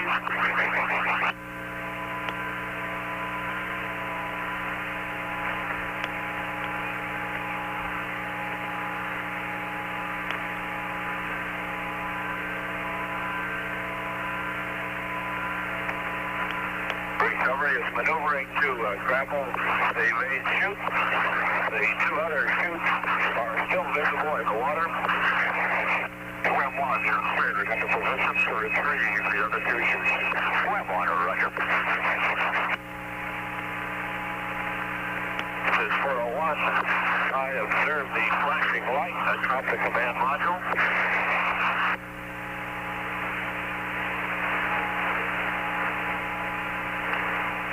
Okay, swim 2, your wind line 270.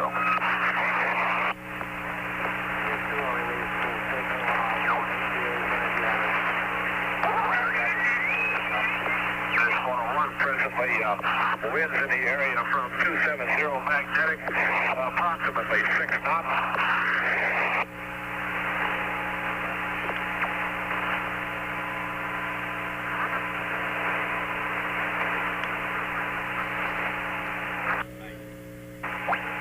Recovery 1 will be the will perform the pickup of the crew. See the recovery beacon antenna atop the command module.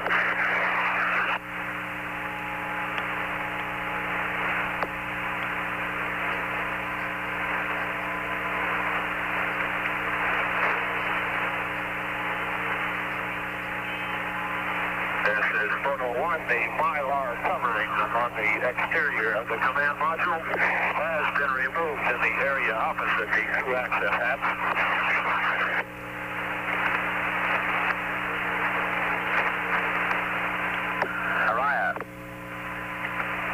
Recovery has grabbed 1 of the main chutes and deployed a raft to keep it afloat. Robotic moving out on the second chute on here. Port side coming to the submarine visual.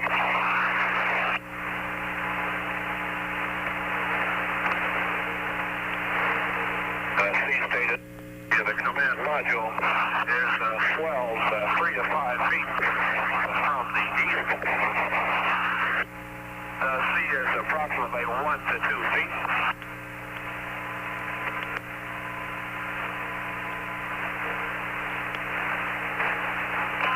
This is Iwo Jima, interrogative astronaut condition, over. 401, roger, break, Apollo 13. There's a crew condition, okay, over. Very good, sir. We're just scripting the minutes to put out the front bag. Roger, copy Iwo Jima. Iwo Jima, copy.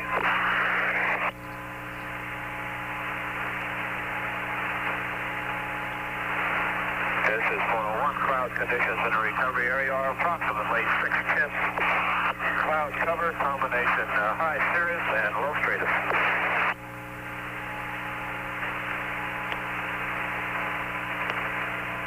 George Zima, this is recovery. I am assuming on scene commander this time, unless otherwise directed, intend to commence the retrieval operation in 1 minute, over.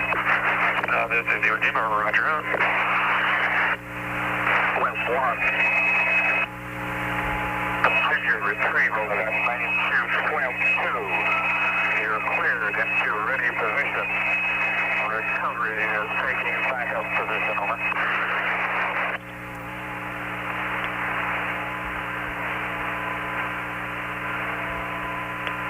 This is 401, presently unable to see the third main chute.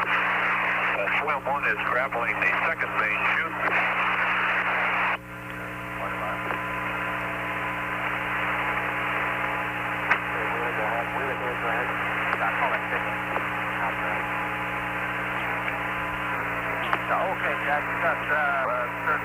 The drift of the command module is very slight at this time in the direction of 110.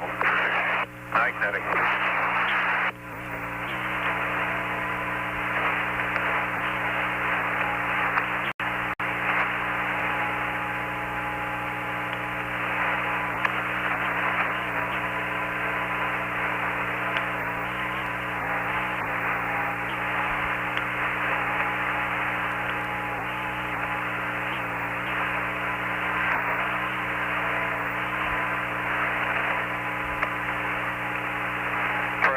Swim 1 is still attempting to make connection with the second main chute.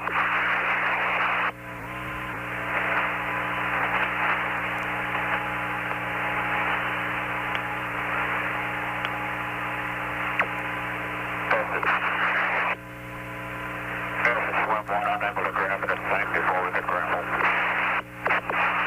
This is recovery, roger, understand. Swim 1, take standby position. Swim 1, roger. Relay, Steve, is approximately 10 o'clock. 1 mile, over. Roger, swim 1, detach. Proceed to the apex cover and attempt retrieval, over. Swim 1, roger.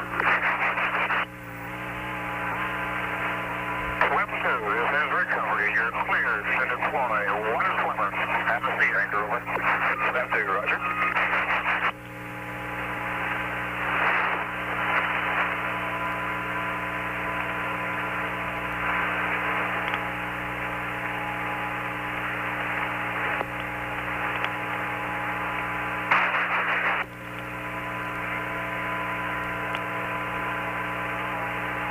This is the 401. Observe the operating bags, partially inflated at this time. We copied the report and see it visually, the uprighting bags inflated. This 401 estimates uprighting bags are approximately 1/3 inflated. I can see inflation, a partial inflation on all 3 uprighting bags.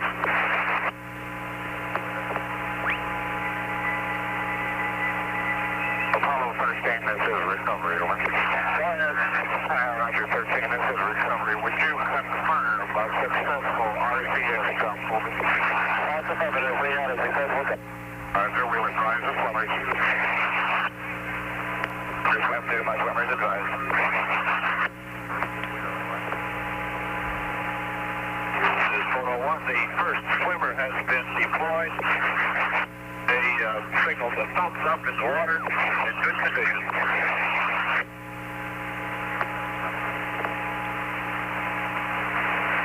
He is making his way to the command module.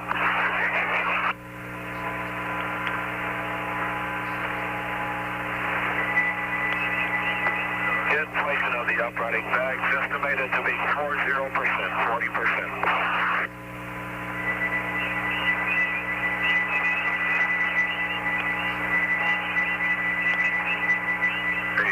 Swimmer is at the command module. He will commence the anchor attachment shortly. Apollo 13, this is recovery, over.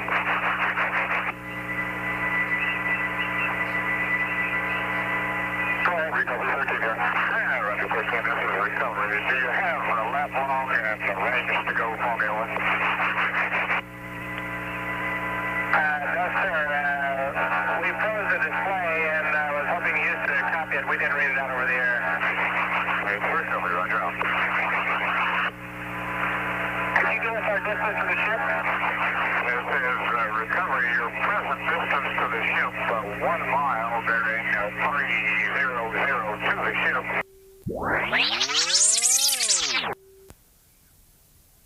Distance to the ship, 1 mile, bearing 300 to the ship. Your splashdown point, 3 miles from Iwo Jima. Thank you. This is photo 1. The sea anchor has been attached. Observe a thumbs up from the swimmer. And swim 2, this is recovery. You're clear to deploy 2 swimmers and the flotation collar, over. Swim 2, Roger. The sea anchor attached to a pad eye on the side of the Apollo 13 command module. Getting thumbs up. Everything progressing satisfactorily. This done to slow down the drift. Has oriented the command module in the customary manner.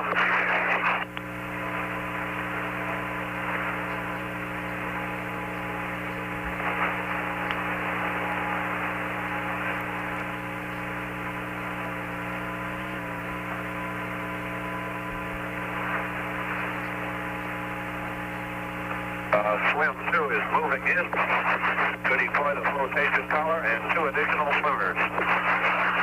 Swim 1 has deployed a smoke in the area and is attempting to retrieve the accessories.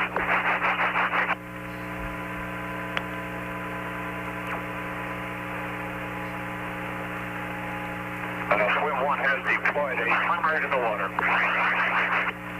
Swim 2 has deployed 2 swimmers. I see a thumbs up, and the flotation collar is deployed.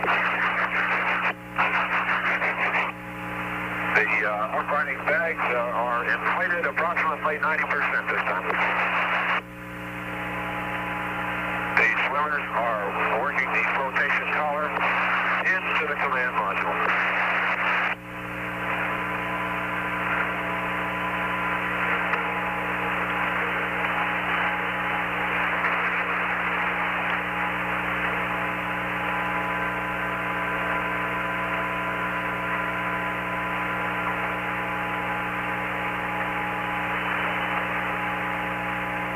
Flotation collar is at the command module. The bungee is being extracted and is being deployed around the command module. The flotation collar will be pulled around the command module with a bungee cord.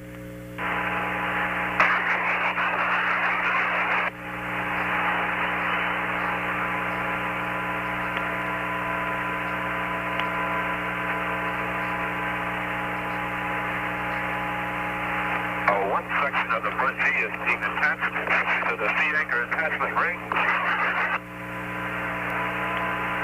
It appears to be satisfactorily connected.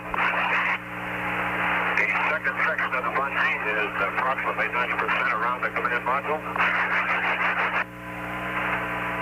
The flotation collar will be hooked to a bungee line by a line with rings on the flotation collar, and will be pulled around before it's inflated. Flotation collar has commenced.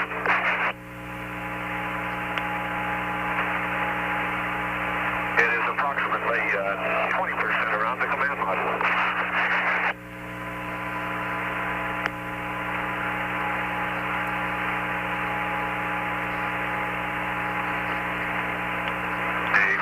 Power is approximately 60% deployed around the command module.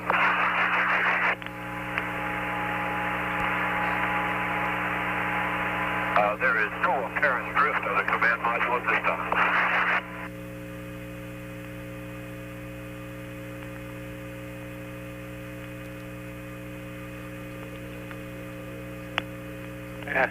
After the collar is secured, 2 7-man life rafts will be dropped with sea anchors attached to the bottom.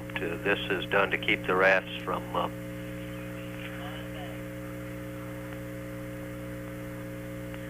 turning over from helicopter backwash. We are standing by for inflation.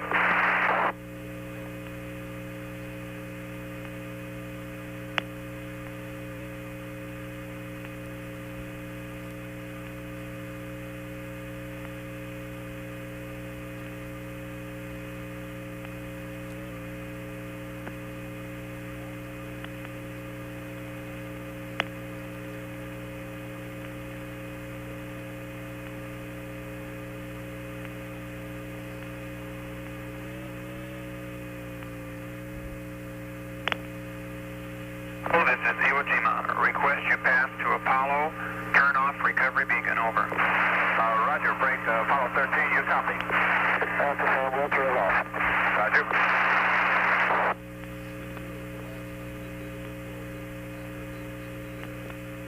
Installation of the flotation collar.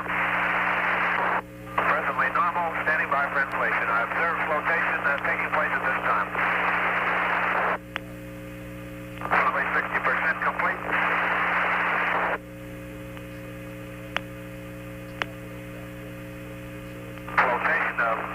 Inflation of the flotation collar appears complete at this time.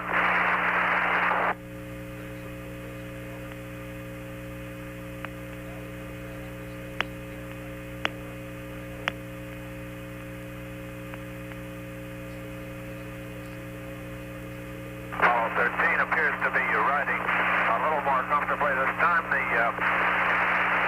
pitch about the vertical axis is negligible.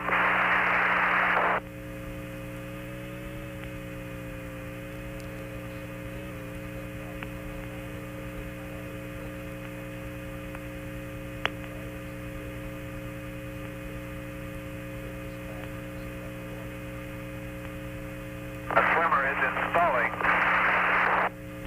securing straps,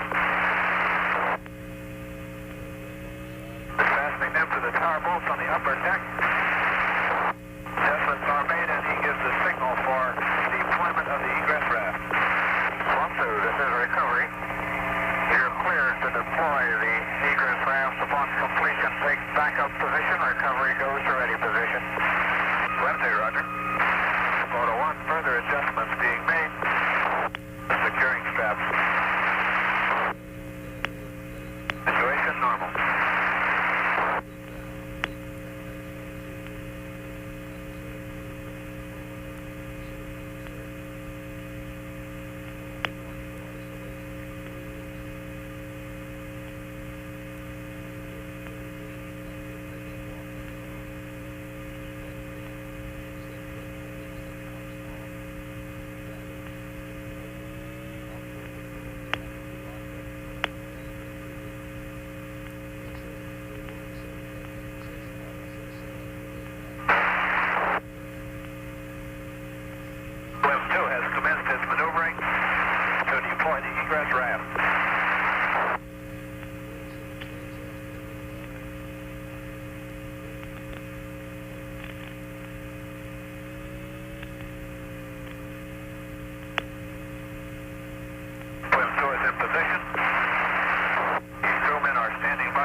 Raft is at the command module. Swimmers are opening it. Yeah. The next step in our sequence is to open the hatch.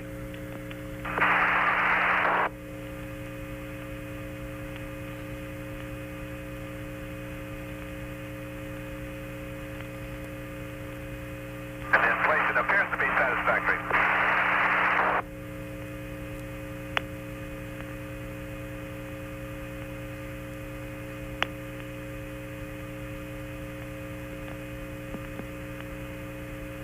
Swimmers are working to secure the egress raft to the flotation collar.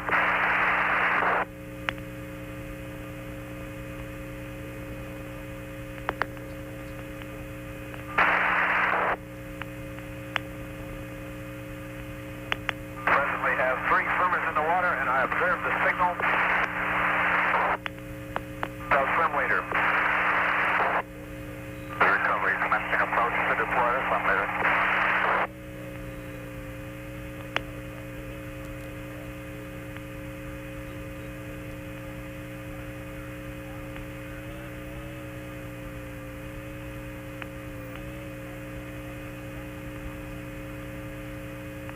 The swim leader is in the water, thumbs up.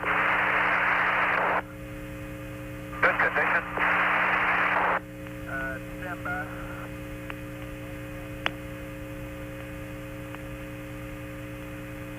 Swim leader approaching the command module at this time. The inflation of the platform on the egress raft has been completed and satisfactory.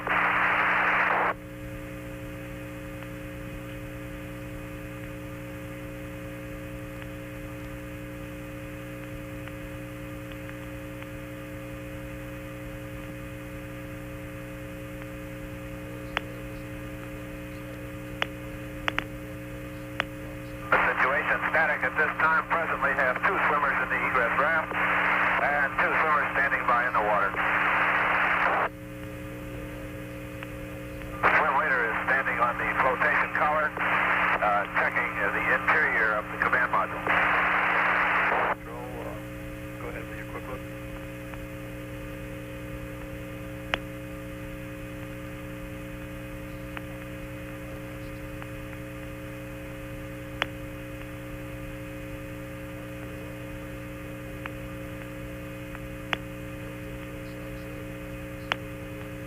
Swim leader is standing on the flotation collar, peering in the forward viewing windows.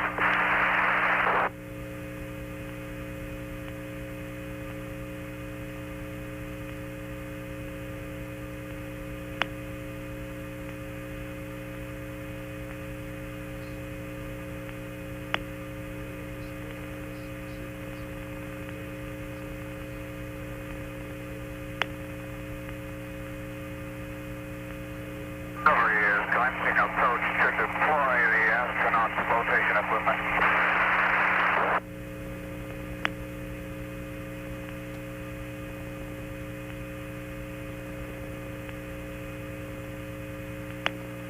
Recovery is moving into position. The rescue net is halfway down.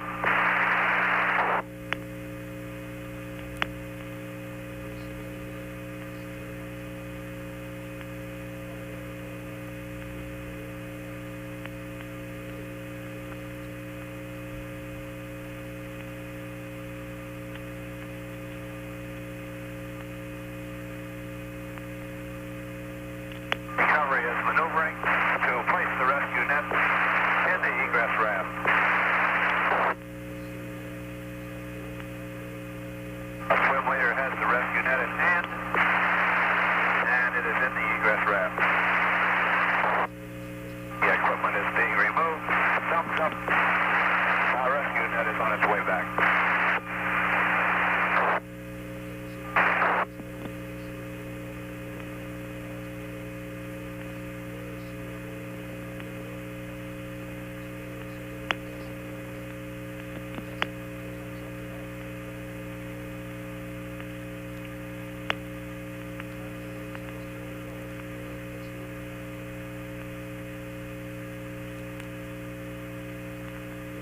Swim leader is at the crew access hatch.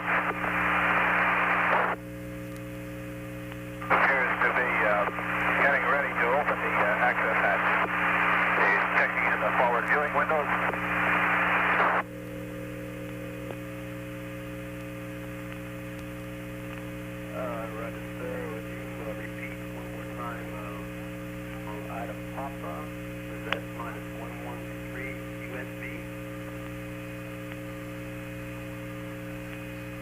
Over.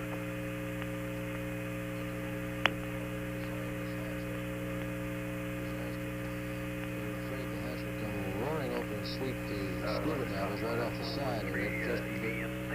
Photo 1, the crew access hatch is open, and the equipment is being passed to the astronauts.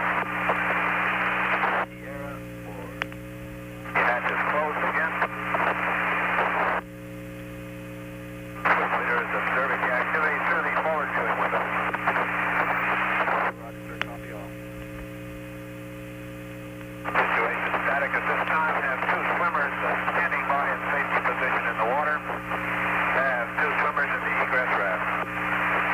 Roger, sir, we copied and they're picking it up now.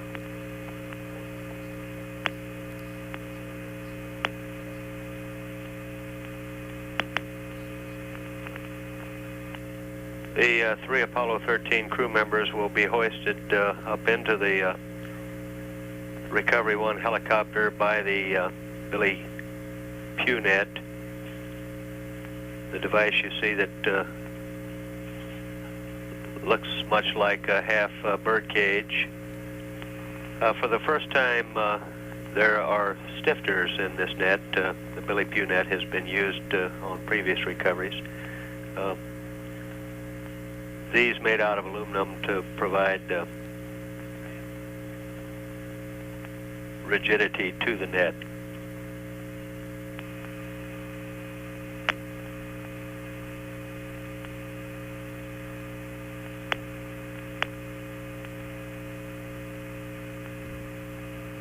The three Apollo crew members will exit the spacecraft into the egress raft. Billy Punet, by the way, has a center of gravity which is forward of the center line, toward the open end, to assure that... Situation is normal at this time. Are standing by while the astronauts make their preparations inside the command module.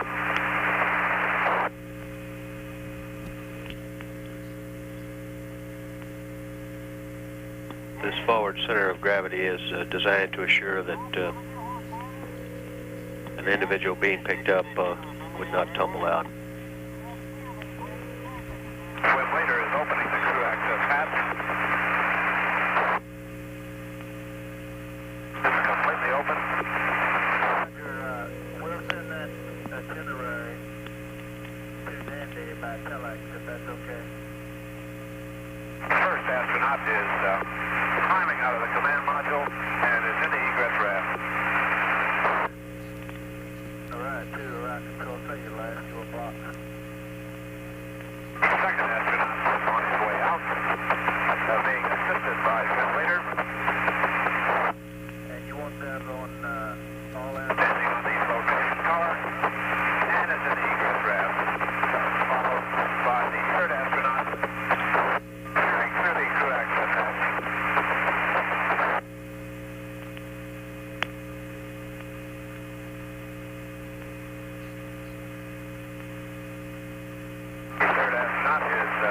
Standing on the flotation collar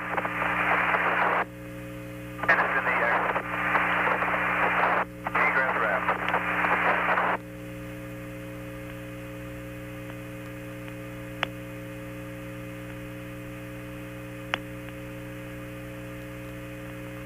Swim leader is making a final check prior to closing the access hatch. The hatch is closed. Securing it with the hatch tool.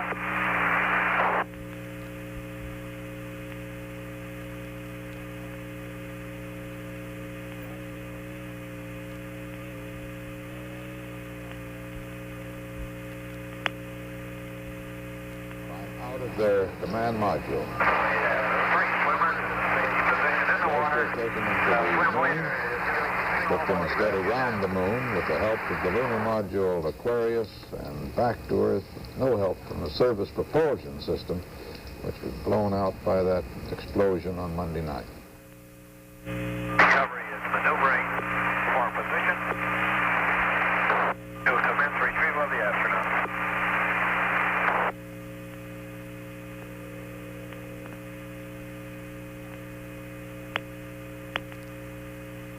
The rescue net is halfway down.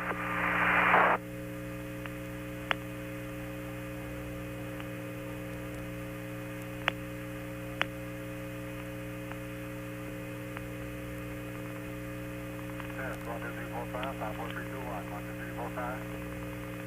Okay. The rescue net is in hand. Resting on the platform. The first astronaut is climbing aboard. Signal has been given. Ready for lift. First astronaut is on his way up. Excellent pickup. No oscillation.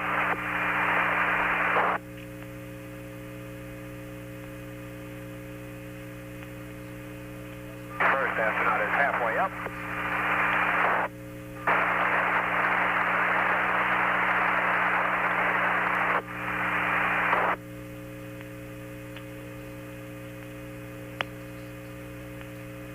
Astronaut is at the cargo hatch and is safely aboard the helicopter.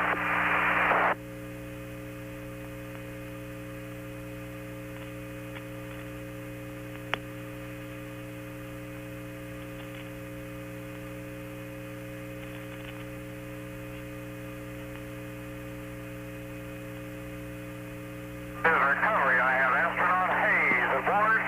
His condition is excellent. Iwo Jima copy.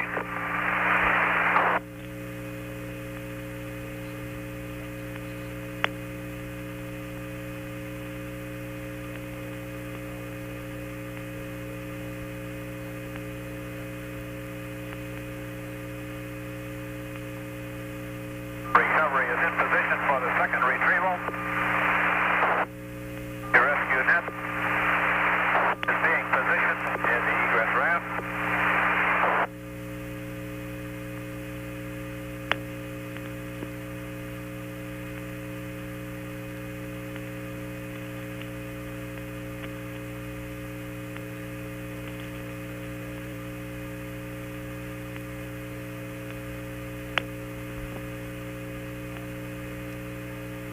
The rescue net is in the raft.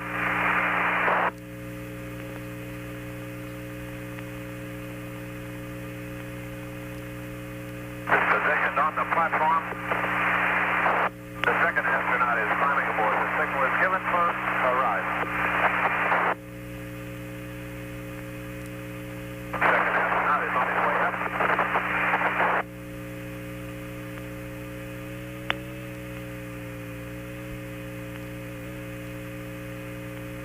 Second astronaut is halfway up. Excellent pickup, no oscillation.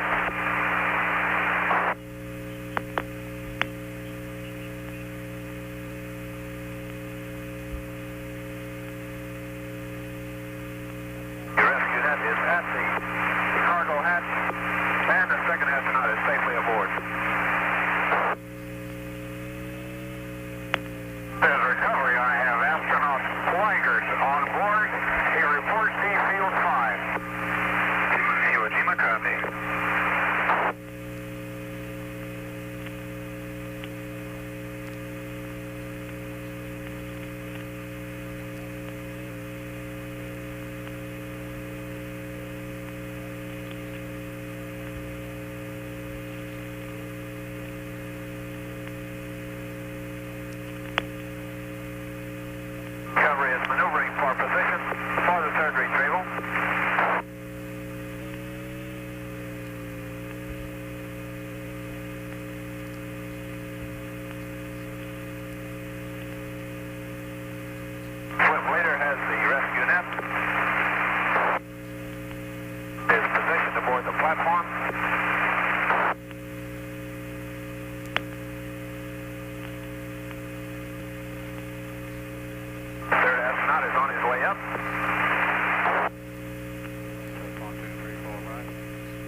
You know Dasher and Dancer and Prancer and Vixen, Comet and Cupid and Donner and Blitzen.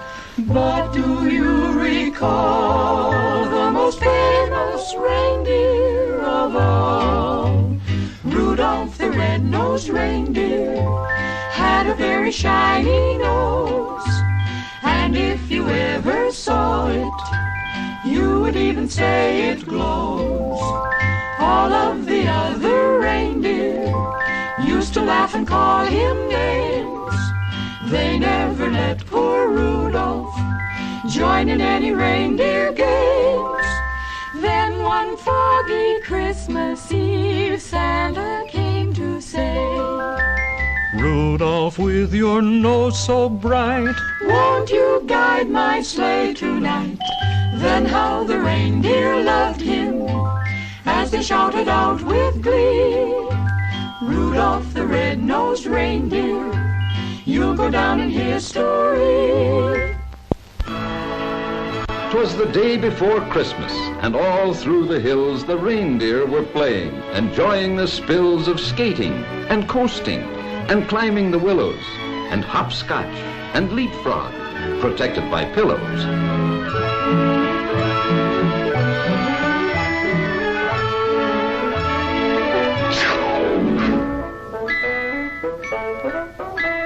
Look, fellas, it's Rudolph.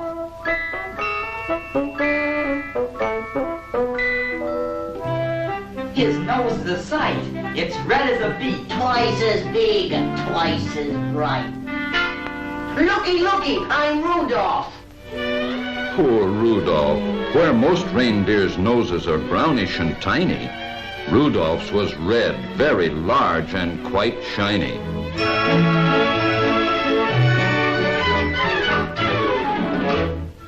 Rudolph!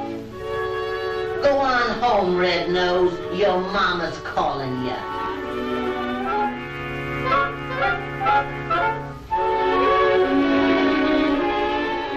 Come, come, Rudolph. Tonight you hang up your stocking.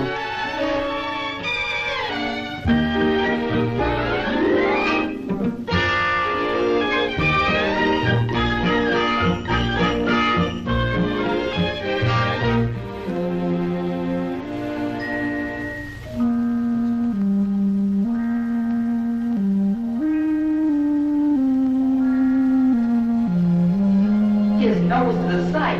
It's red as a beet. Twice as big and twice as bright.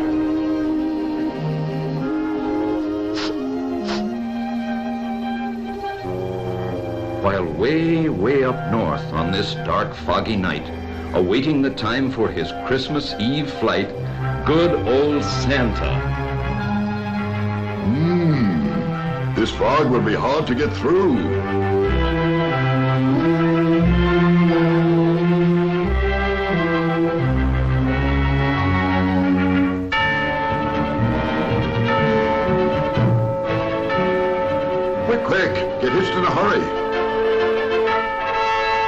Dasher, Dancer, Prancer, Vixen, Comet, Cupid, Donner, Blitzen.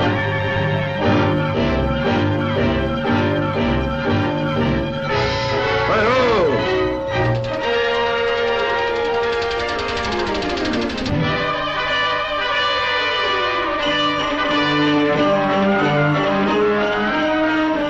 To keep our direction, we'll have to fly low.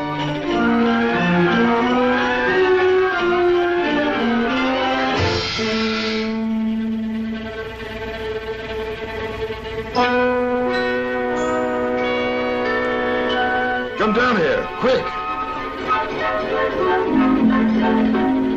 Hi-ho!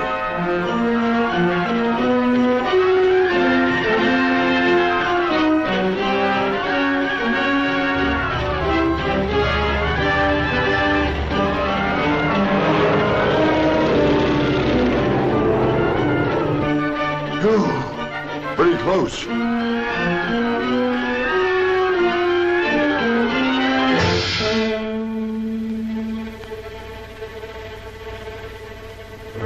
Hi-ho!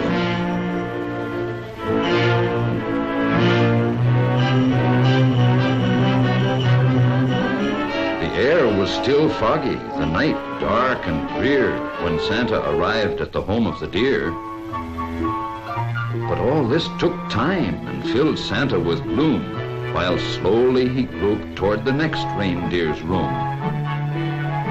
The lamp wasn't burning. The glow came instead from Rudolph's red nose at the head of the bed. And then came the greatest idea in all history. So Rudolph is told of the dark and delay, the fog and the blackness and losing the way. I need you tonight to lead all my deer on the rest of our flight. Dear Mommy and Daddy, I have gone to help Santa. Don't worry. Rudolph, that's me. Hurry, Rudolph. It's very dark here.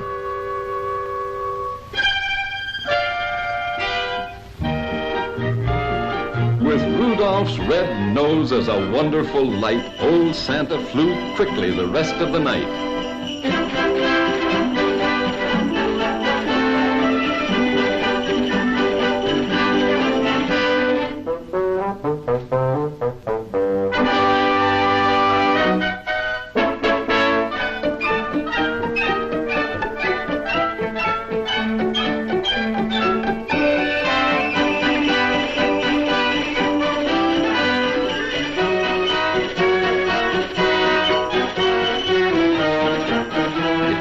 So fast that before it was day, the very last present was given away.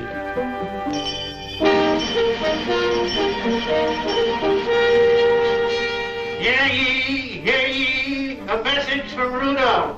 Yes, they'd found Rudolph's message. It's all over town. Hear ye, Rudolph at the stadium. Come on, come on.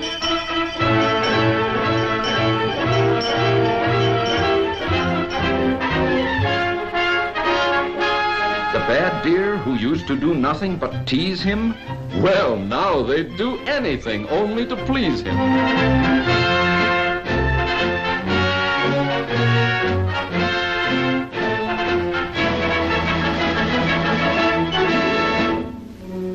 Rudolph, my boy, they'll envy you now, far and near. For no greater honor can come to a deer than riding with Santa and guiding my sleigh. The #1 job on the #1 day. I hope you'll continue to keep us from grief. I hereby appoint you Commander-in-Chief.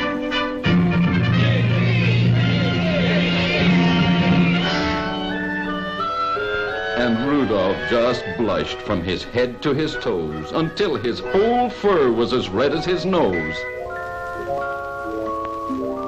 Merry Christmas to all, and to all a good night.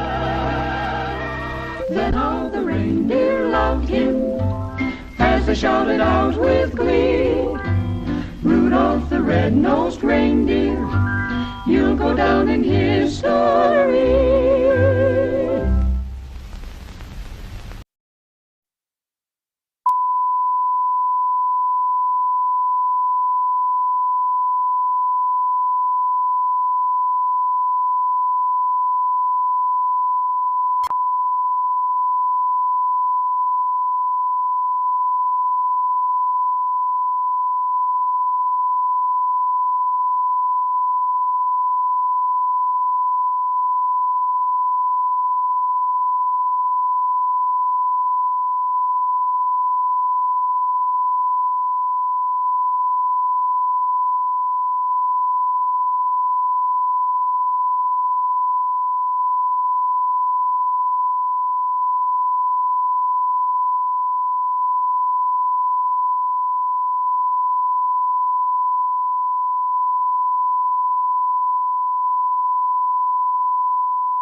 Contact light. Okay, engine stop. ATA at a descent. Mode control both auto, descent engine command override off. Engine arm off. 13 is in. We copy you down, Eagle. Houston, Tranquility Base here. The Eagle has landed. Roger, Tranquility. We copy you on the ground. You got a bunch of guys about to turn blue. We're breathing again. Thanks a lot. And we're getting a picture on the TV. There's a great deal of contrast in it, and currently it's upside down on our monitor, but we can make out a fair amount of detail. Okay, Neil, we can see you coming down the ladder now. Sunday, July 20th, 1969. Around the world, nearly 1 billion people watched this moment on television as the first man from Earth prepared to set foot upon the moon. At the foot of the ladder, the lamb footbeds are only depressed in the surface about 1 or 2 inches, although the surface appears to be very, very fine-grained as you get close to it. It's almost like a powder. Ground mass is very fine. I'm going to step off the lamb now. That's one small step for man, one giant leap for mankind. I believe that this nation should commit itself to achieving the goal before this decade is out of landing a man on the moon and returning him safely to the earth. All that we have accomplished in space, all that we may accomplish in days and years to come, we stand ready to share for the benefit of all mankind. As we explore the reaches of space, let us go to the new worlds together, not as new worlds to be conquered, but as a new adventure to be shared. Since the earliest time, man has imagined this moment, the moment when his fellow man would make the first journey to the moon. Now the time had come. In the 6th decade of the 20th century, the ancient dream was to become a reality.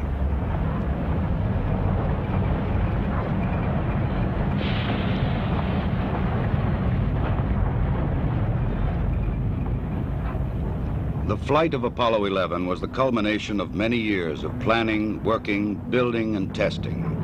Thousands of people had contributed toward this day of accomplishment. The great Saturn V rocket and the complex Apollo spacecraft had been assembled together and moved to the launch pad. The equipment and techniques and personnel had been proved in earlier missions, and now they were ready. The astronauts chosen for this mission had flown it many times in ground-based simulators. They had all been in space before. They had trained carefully and well. And now, they too were ready. Astronaut Michael Collins would pilot the Apollo Command Module.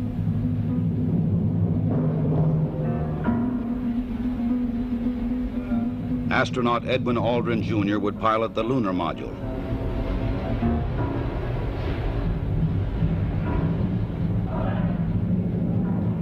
And astronaut Neil Armstrong would serve as mission commander. Armstrong would be the first man to step upon the moon.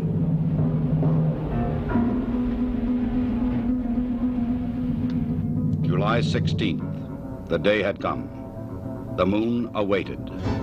The men rose early, ate breakfast, and dressed in their spacesuits.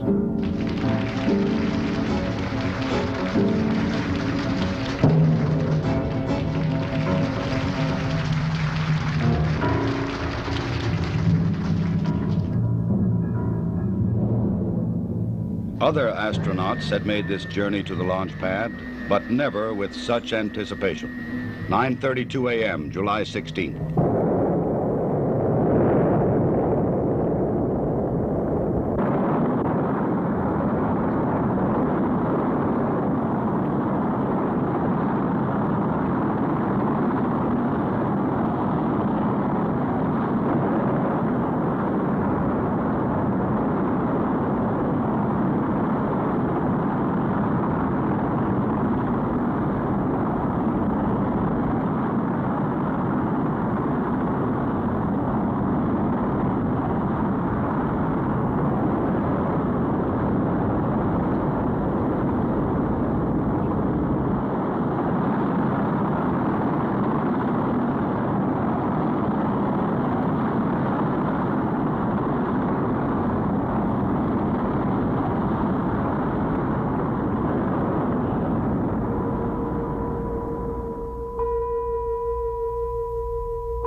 Three hours later, the Apollo Command Module moves forward to extract the Lunar Module from the third stage of the launch vehicle. Both are moving at more than 17,000 miles an hour. Docked together, they will sail 250,000 miles across the sea of space and into orbit around the Earth's nearest neighbor. Loud and clear now, Mike, and we understand that you are docked. During the three-day journey to the moon, the astronauts kept busy. Checklists, navigation and observation, housekeeping.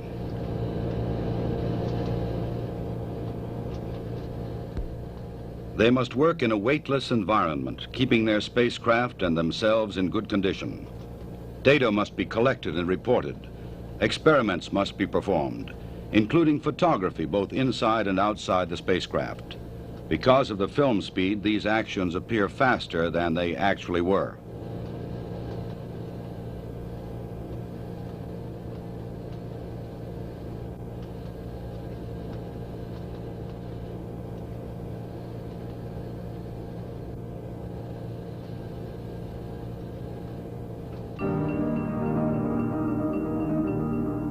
July 19th.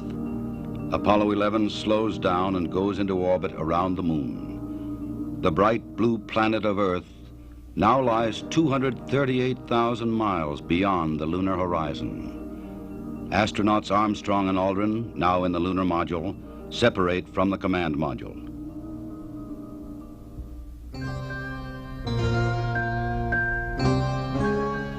Astronaut Collins remains behind. Preparation for the lunar module descent to the moon now begins.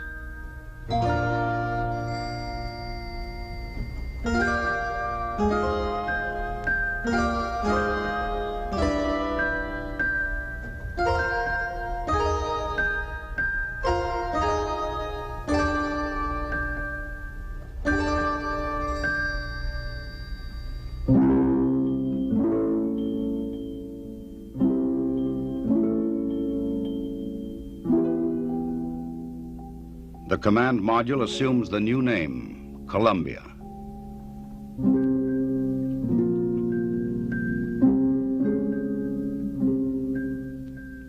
The lunar module will be called the Eagle.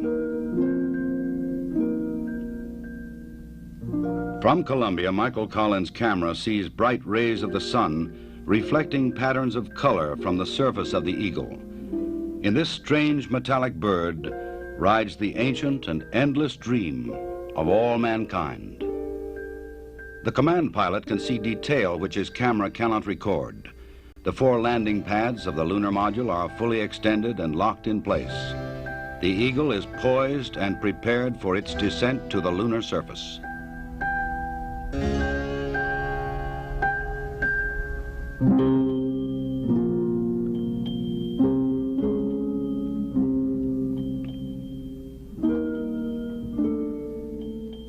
The moon landing craft rocket engine fires to slow it down and to place it on the pathway to the landing site in the Sea of Tranquility. There is tension and caution as the Eagle flies lower. Warning lights blink on as the computer tries to keep up with the demand for control data, but the status remains go. Eagle, we got you now. It's looking good, over. Roger, copy. Eagle Houston, after yaw around angles, S-band pitch, -9er, yaw, +18. Roger, you're a go to continue power descent. You're a go to continue power descent. Altitude now 21,000 feet, still looking very good. Velocity down now to 1,200 feet per second. You're looking great to us, Eagle. Give us a reading on the 1202 program alarm. Roger, we got you. We're going at alarm. Good radar data. We're now in the approach phase. Everything looking good. Altitude 4,200. Houston, you're a go for landing, over. Roger, understand. Go for landing. 3,000 feet. Program alarm. Altitude 1,600. 1,400 feet, still looking very good. 700 feet, 21 down, 33 degrees. 100 feet down at 19. 1201. 1201. Roger, 1201 alarm. We're go, same type, we're go. Altitude, velocity light, 3.5 down, 220 feet. 13 forward. 11 forward, coming down nicely, 200 feet. 4.5 down, 5.5 down. 60 seconds. Lights on. 6. Down 2.5. Forward. Forward. Good. 40 feet down 2.5. Picking up some dust. 4 forward. 4 forward. Drifting to the right a little. Good. Okay. Contact light. Okay, engine stop. We copy you down, Eagle. Tranquility Base here. The Eagle has landed.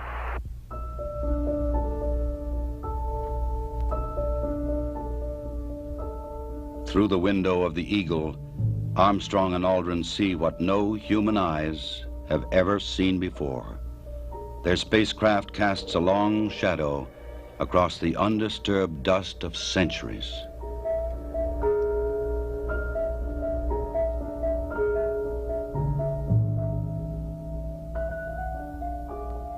Seven hours after landing, after careful preparations for later ascent were completed, Armstrong opens the Eagle hatch and begins his climb down to the surface.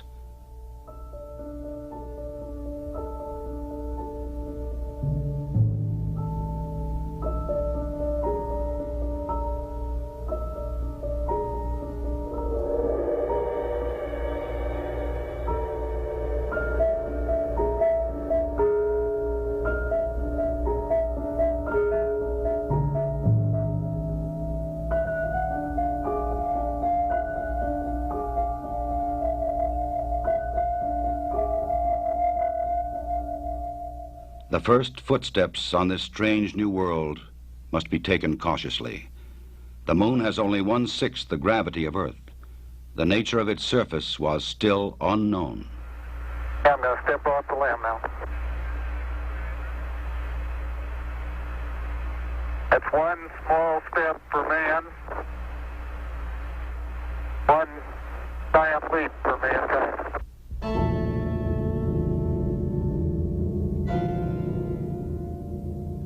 Once on the surface, Armstrong scoops up a small sample of lunar dust and rock, precaution against the possibility of an emergency takeoff.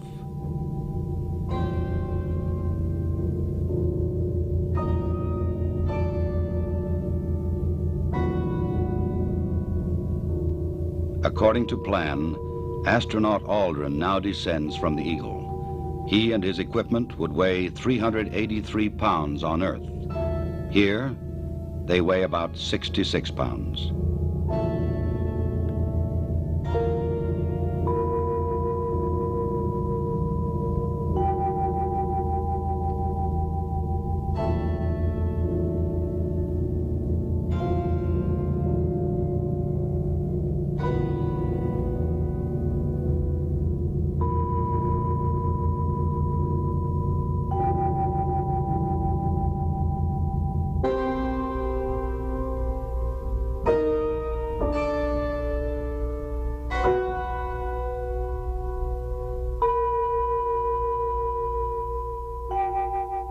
For a brief moment, the first men on the moon stand and look at the stark, lonely landscape around them, an experience which no one before them can share. But there is much to be done in the limited time which they can stay on this airless, cloudless satellite of Earth. This sheet of metal foil traps and holds particles from the sun, the so-called solar wind, or barrage of solar energy, which constantly strikes the moon's surface. Results of this experiment will be taken back to Earth to reveal new secrets to anxious scientists.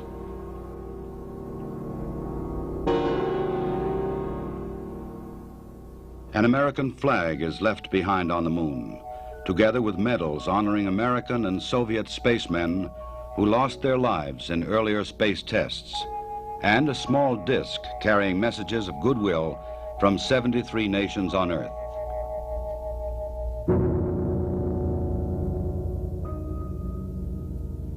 A plaque on the lunar module reads, "Here, men from the planet Earth first set foot upon the moon, July 1969 AD. We came in peace for all mankind." Through a specially made television camera, viewers in many nations on Earth were able to watch the astronauts as they walked and worked on the moon. Despite the bulky spacesuits and the backpacks containing oxygen, temperature control, and communications equipment, the Apollo 11 crew found they could move easily about the surface.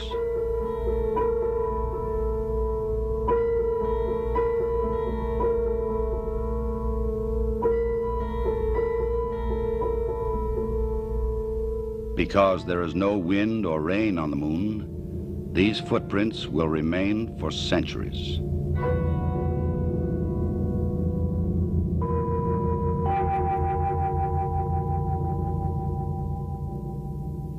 In addition to collecting rock and soil samples, the explorers leave behind a seismometer.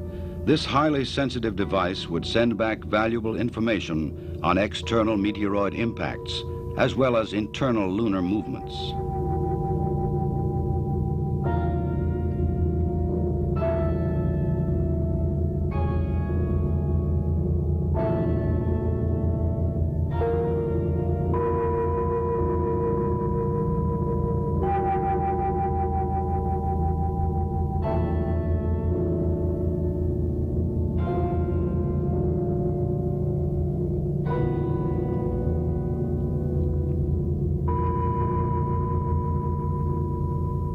A 100-prism laser reflector would help man to measure the exact distance from Earth to Moon to an accuracy of 6 inches. These were the first of many experiments which will be taken to the Moon to provide man continuing and increasing knowledge about the Moon and the vastness of space beyond. After 2 hours and 31 minutes, the first lunar explorers had completed their research on the Moon. A night of rest in the lunar module, countdown preparations, and they were ready to come home. Tranquility Base, Houston. Guidance recommendation is pings, and you're cleared for takeoff.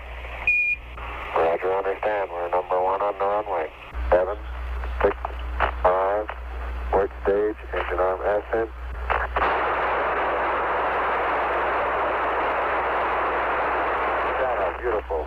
Very smooth. Very quiet ride. There's that one crater down there.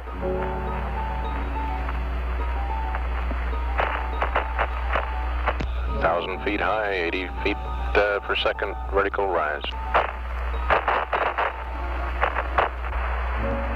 Eagle Houston, you're looking good at 2. Ping, zags, and misspin all agree.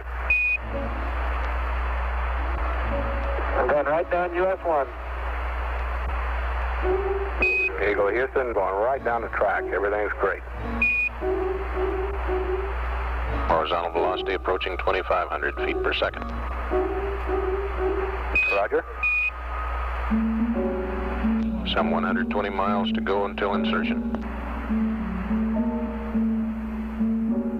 July 21st. The Eagle and its two-man crew lifted off the moon perfectly and climbed slowly to rendezvous and dock with the mothership, Columbia.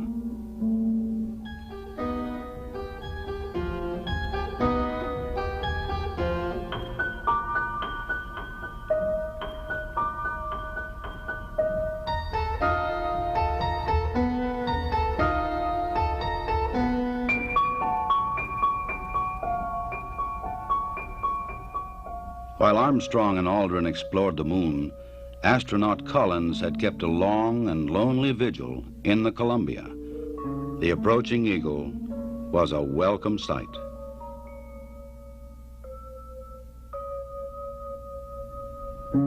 Later, the three men would share their reflections on this adventure with the world. I believe that from the early space flights, we demonstrated a potential to carry out this type of a mission.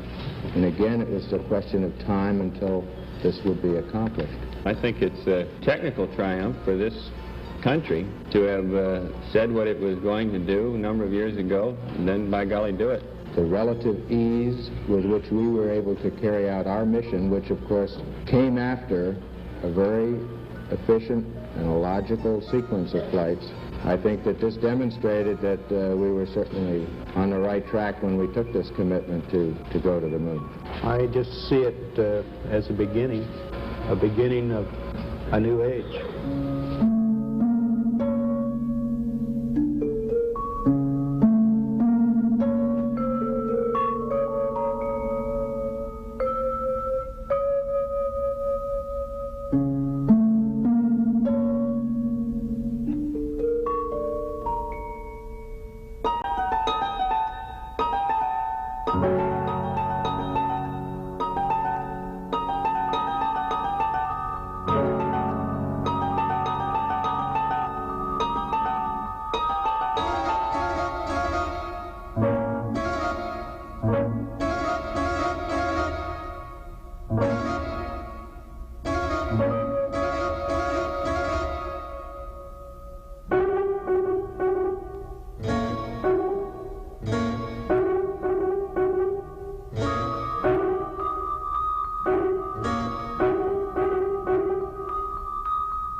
Once again, the bright blue planet of Earth rises over the lunar horizon. For those who had witnessed man's landing in the Sea of Tranquility, the moon would never again appear quite the same.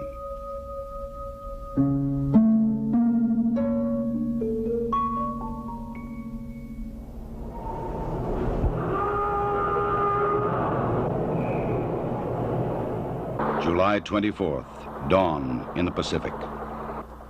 Apollo blazes across the heavens, coming back to Earth at 25,000 miles an hour.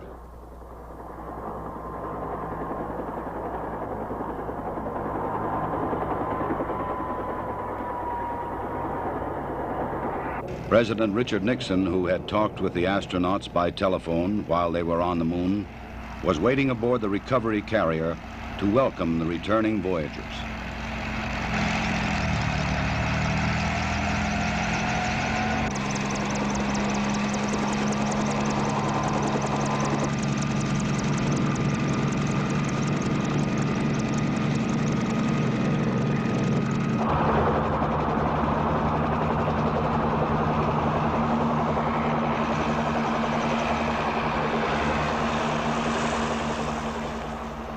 The president later expressed the nation's response to this historic mission. Some way, when those two Americans stepped on the moon, the people of this world were brought closer together. That it is that spirit, the spirit of Apollo, that America can now help to bring to our relations with other nations. The spirit of Apollo transcends geographical barriers and political differences. It can bring the people of the world together in peace. To protect against any possible lunar contamination, the astronauts put on airtight special garments before coming aboard the rescue ship.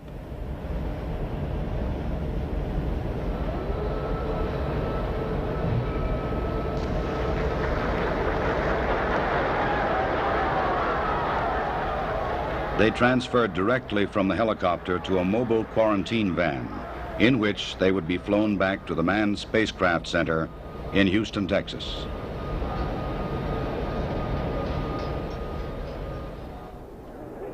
July 27th. The journey was ended. They were home again.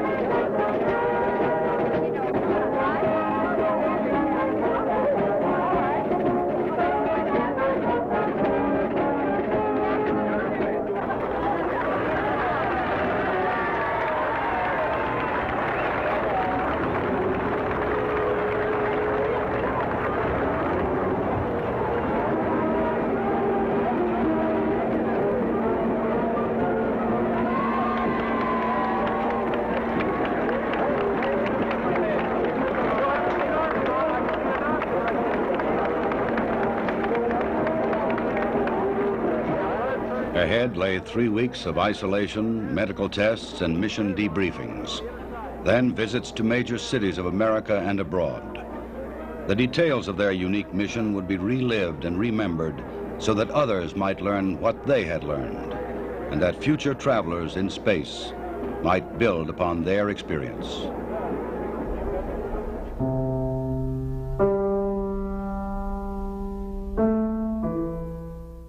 The rock and soil samples brought back would be examined and analyzed by scientists in many lands. They would reveal new insights into the origin and the age and the composition of the moon, and perhaps new knowledge of the Earth as well. Already experiments left on the moon were sending back revealing new information.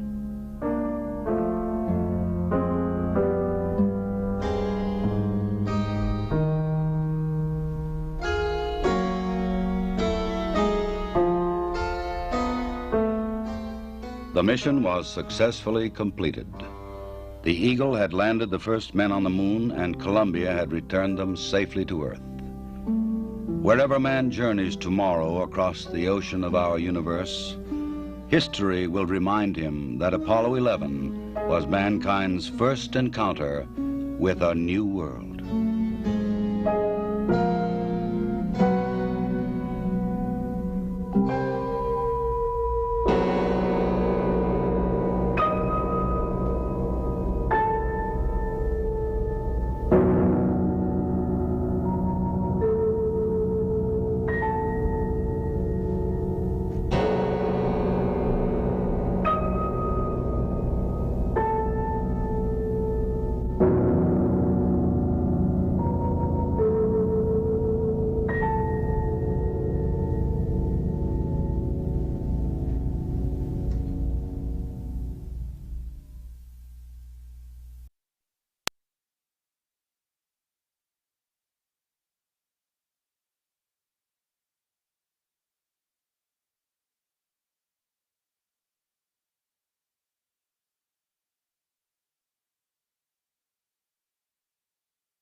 It's a plane! It's Superman!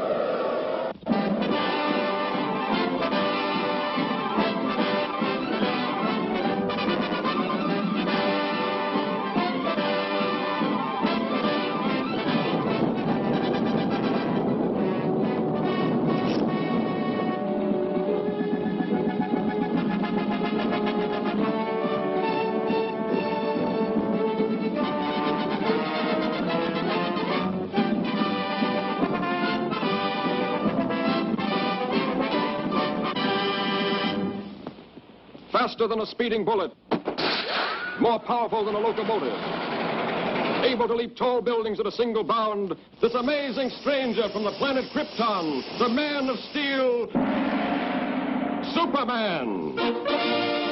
Possessing remarkable physical strength, Superman fights a never-ending battle for truth and justice, disguised as a mild-mannered newspaper reporter, Clark Kent.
And I still say Manhattan rightfully belongs to my people. Possibly, but just what do you expect us to do about it? You have a newspaper. Publish the truth. Have the island vacated immediately. It's fantastic. Why, that's ridiculous. Ridiculous?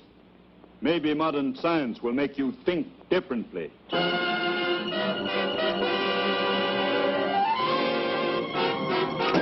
I've never heard anything so absurd.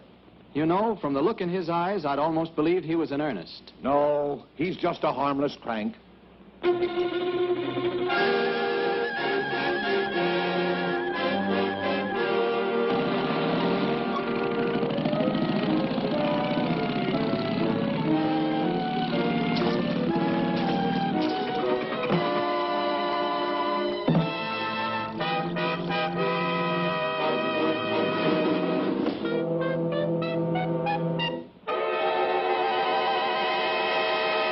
Come ahead, Miss Lane. You wouldn't want to miss this story, I'm sure.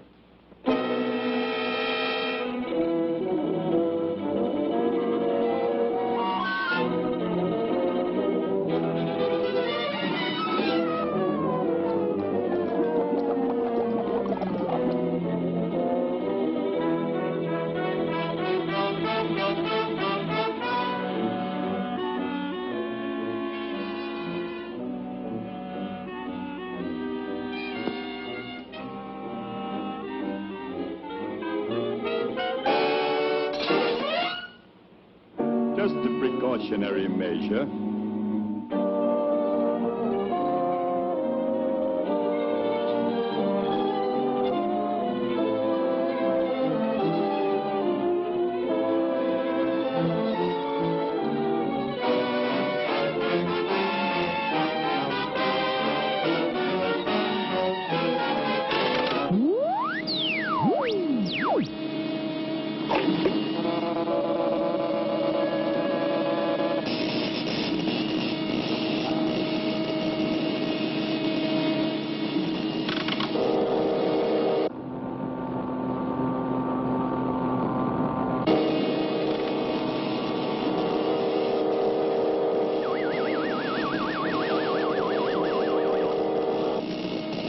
Now, Miss Lane. Get ready for the greatest story of your career.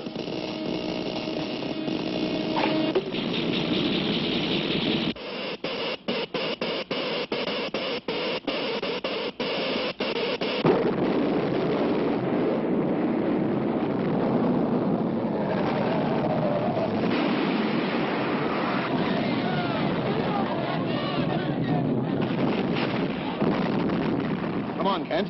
Let's get out of here.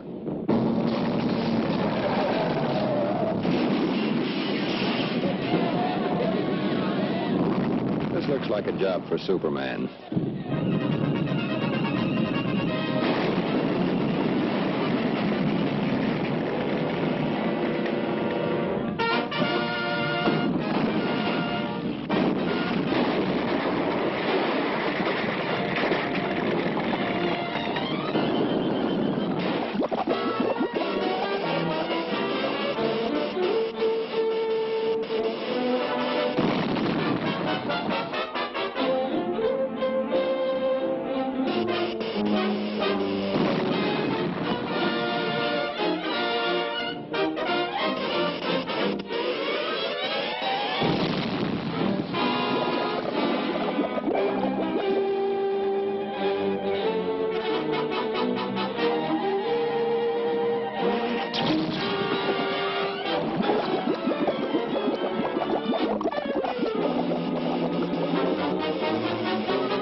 A girl is still down there.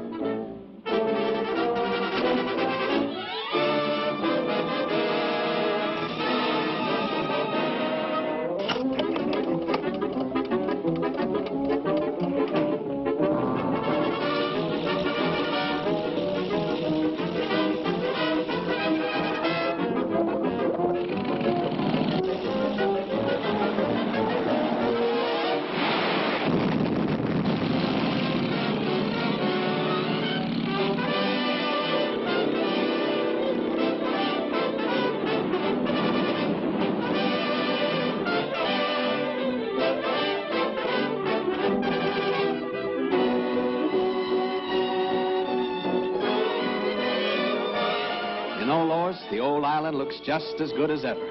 That's right, Clark. Thanks to Superman.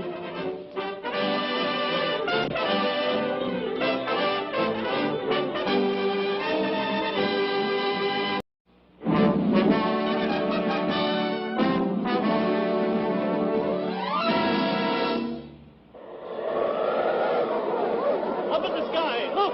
It's a bird! It's a plane! It's Superman!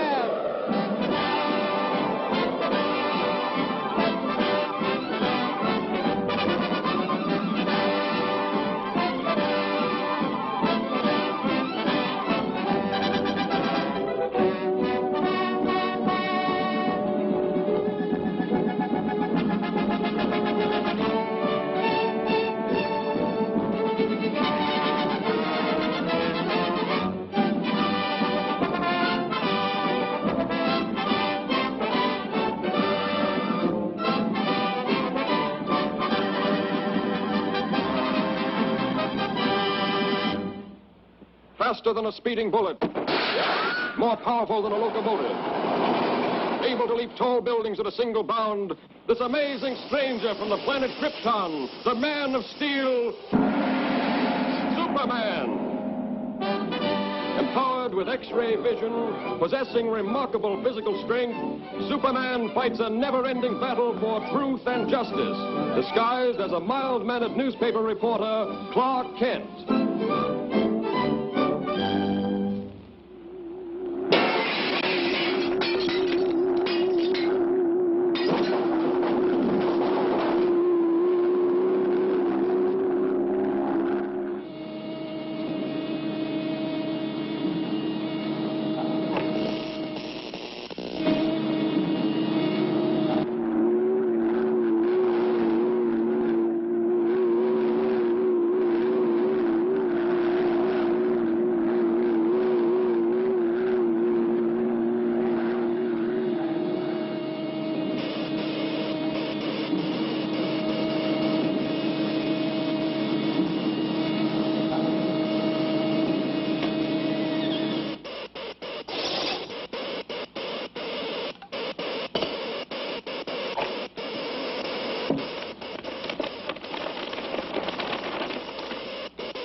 What are you doing here? Oh, just getting the woman's angle on this story.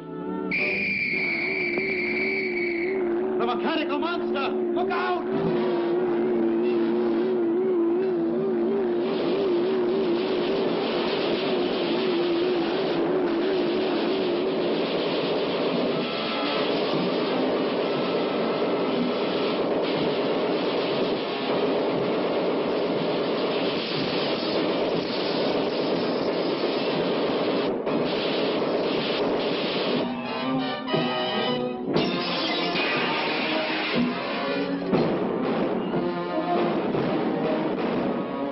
Come on, you fool! You want to get trampled?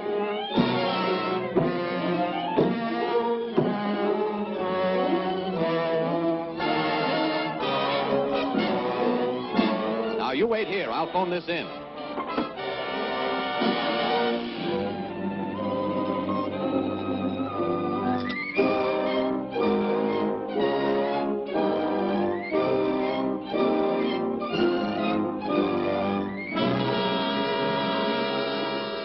Yes, I'll give you the details later, Chief. All right, Lois. Lois!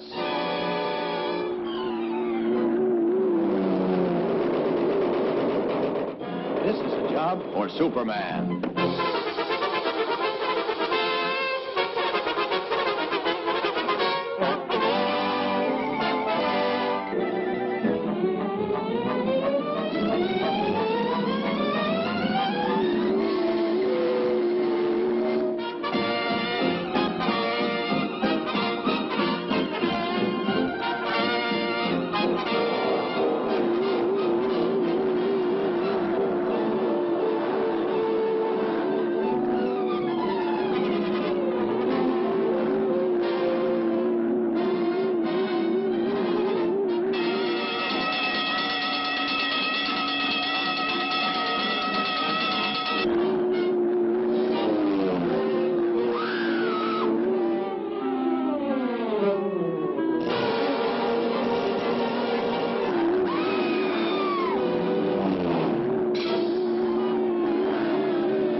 What a story this is going to make.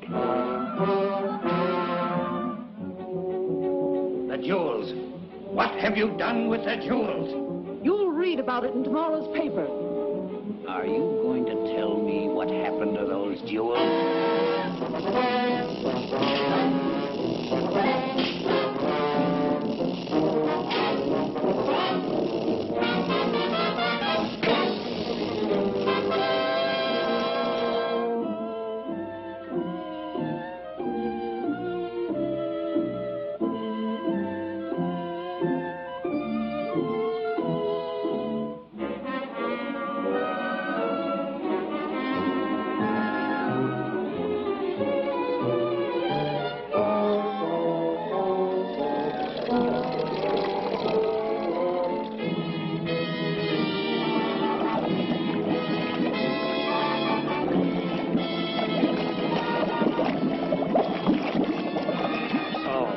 Won't tell me. You'll soon change your mind.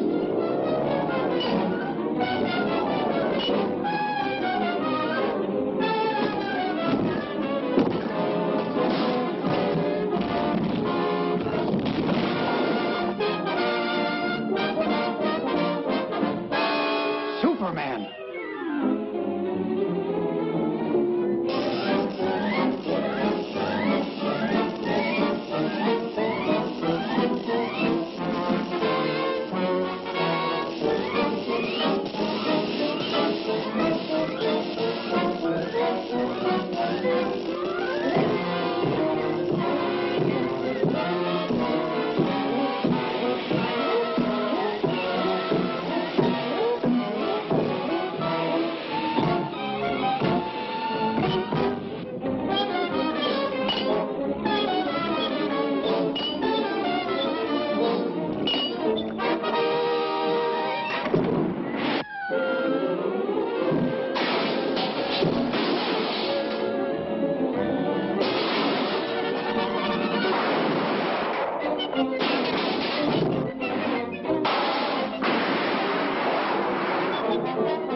Step and she's doomed.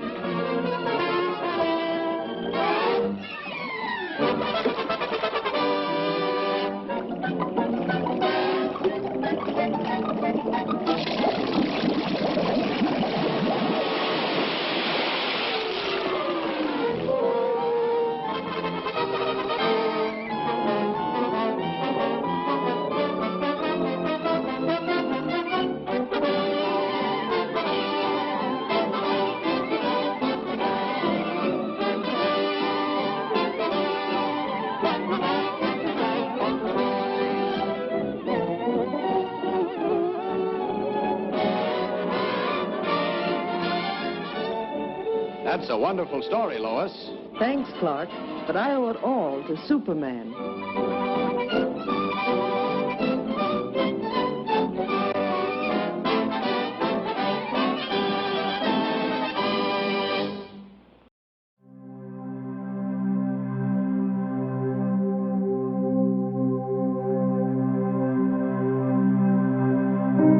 All of us will reach a crossroads in life. A decision that has to be made. Some can be small and insignificant. Others seem like they could shape the course of our entire lives.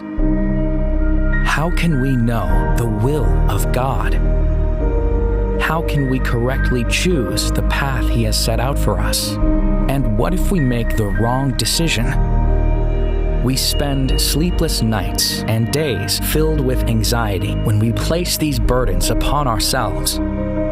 Often we become isolated, feeling completely alone in finding the right answer. Sometimes we're tempted to rush into a decision. Other times we'd rather delay indefinitely. But for those who call Him Father, for those who believe in the power of His name, He provides everything we need to follow His will. He gives us His Word as a compass and inspiration. Those who live according to Scripture will always follow in His footsteps. He blesses us with wise counsel through His church and the leaders He has set in place. He hears our every prayer, granting peace and wisdom to those who ask. His very Spirit dwells in us, a still small voice that guides from within our hearts. And in His perfect timing, He will open doors. He will clear the way forward. And no matter the path you choose, you are never alone. He will walk beside you and enfold you with His love, from now until the end of eternity. So trust in the Lord with all your heart. Lean not on your own understanding. In all your ways acknowledge Him, and He will make your paths straight.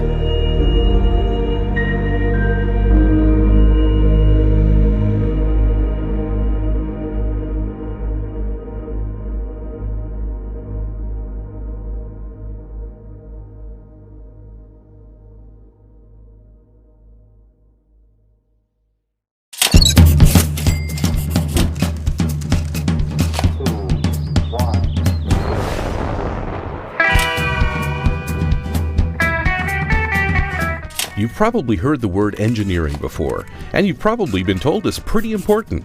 But what exactly is engineering, and who exactly is an engineer? Engineers are people who design and build things that we use every day. However, they don't just go building the first thing that comes to mind. They work hard to make something we need, and they want to do a good job of it. So how do engineers decide what they need to build? Well, in most cases, they start with a question. Here's an example. Say you live on a space station and something outside breaks. Obviously, you need to go outside and fix it, but how exactly do you do that? That's a great question for engineers. Once they've got a good handle on things, they'll start imagining ways to solve the problem.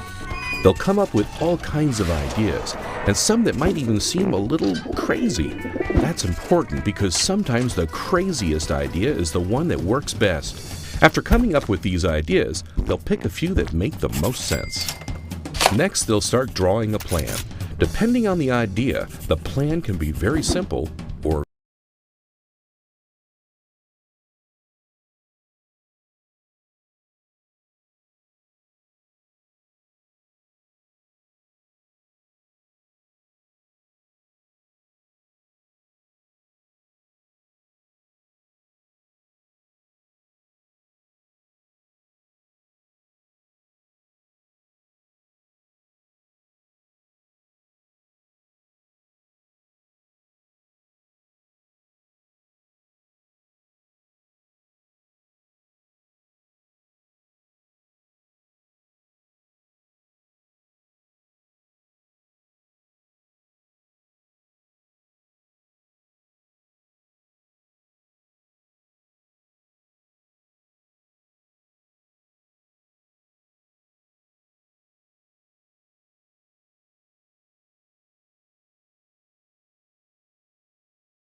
One, two, three, 4, 5, 6, 7, 8, 9, 10, 11, A, B, C, D, E, F. Testing. Test. 1, 2, 3, 4, 5, 6.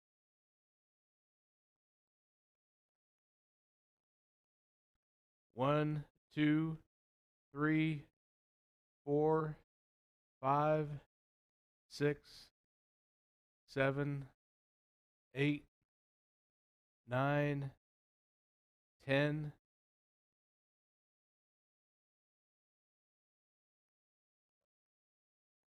One, 2, 3, 4, 5, 6,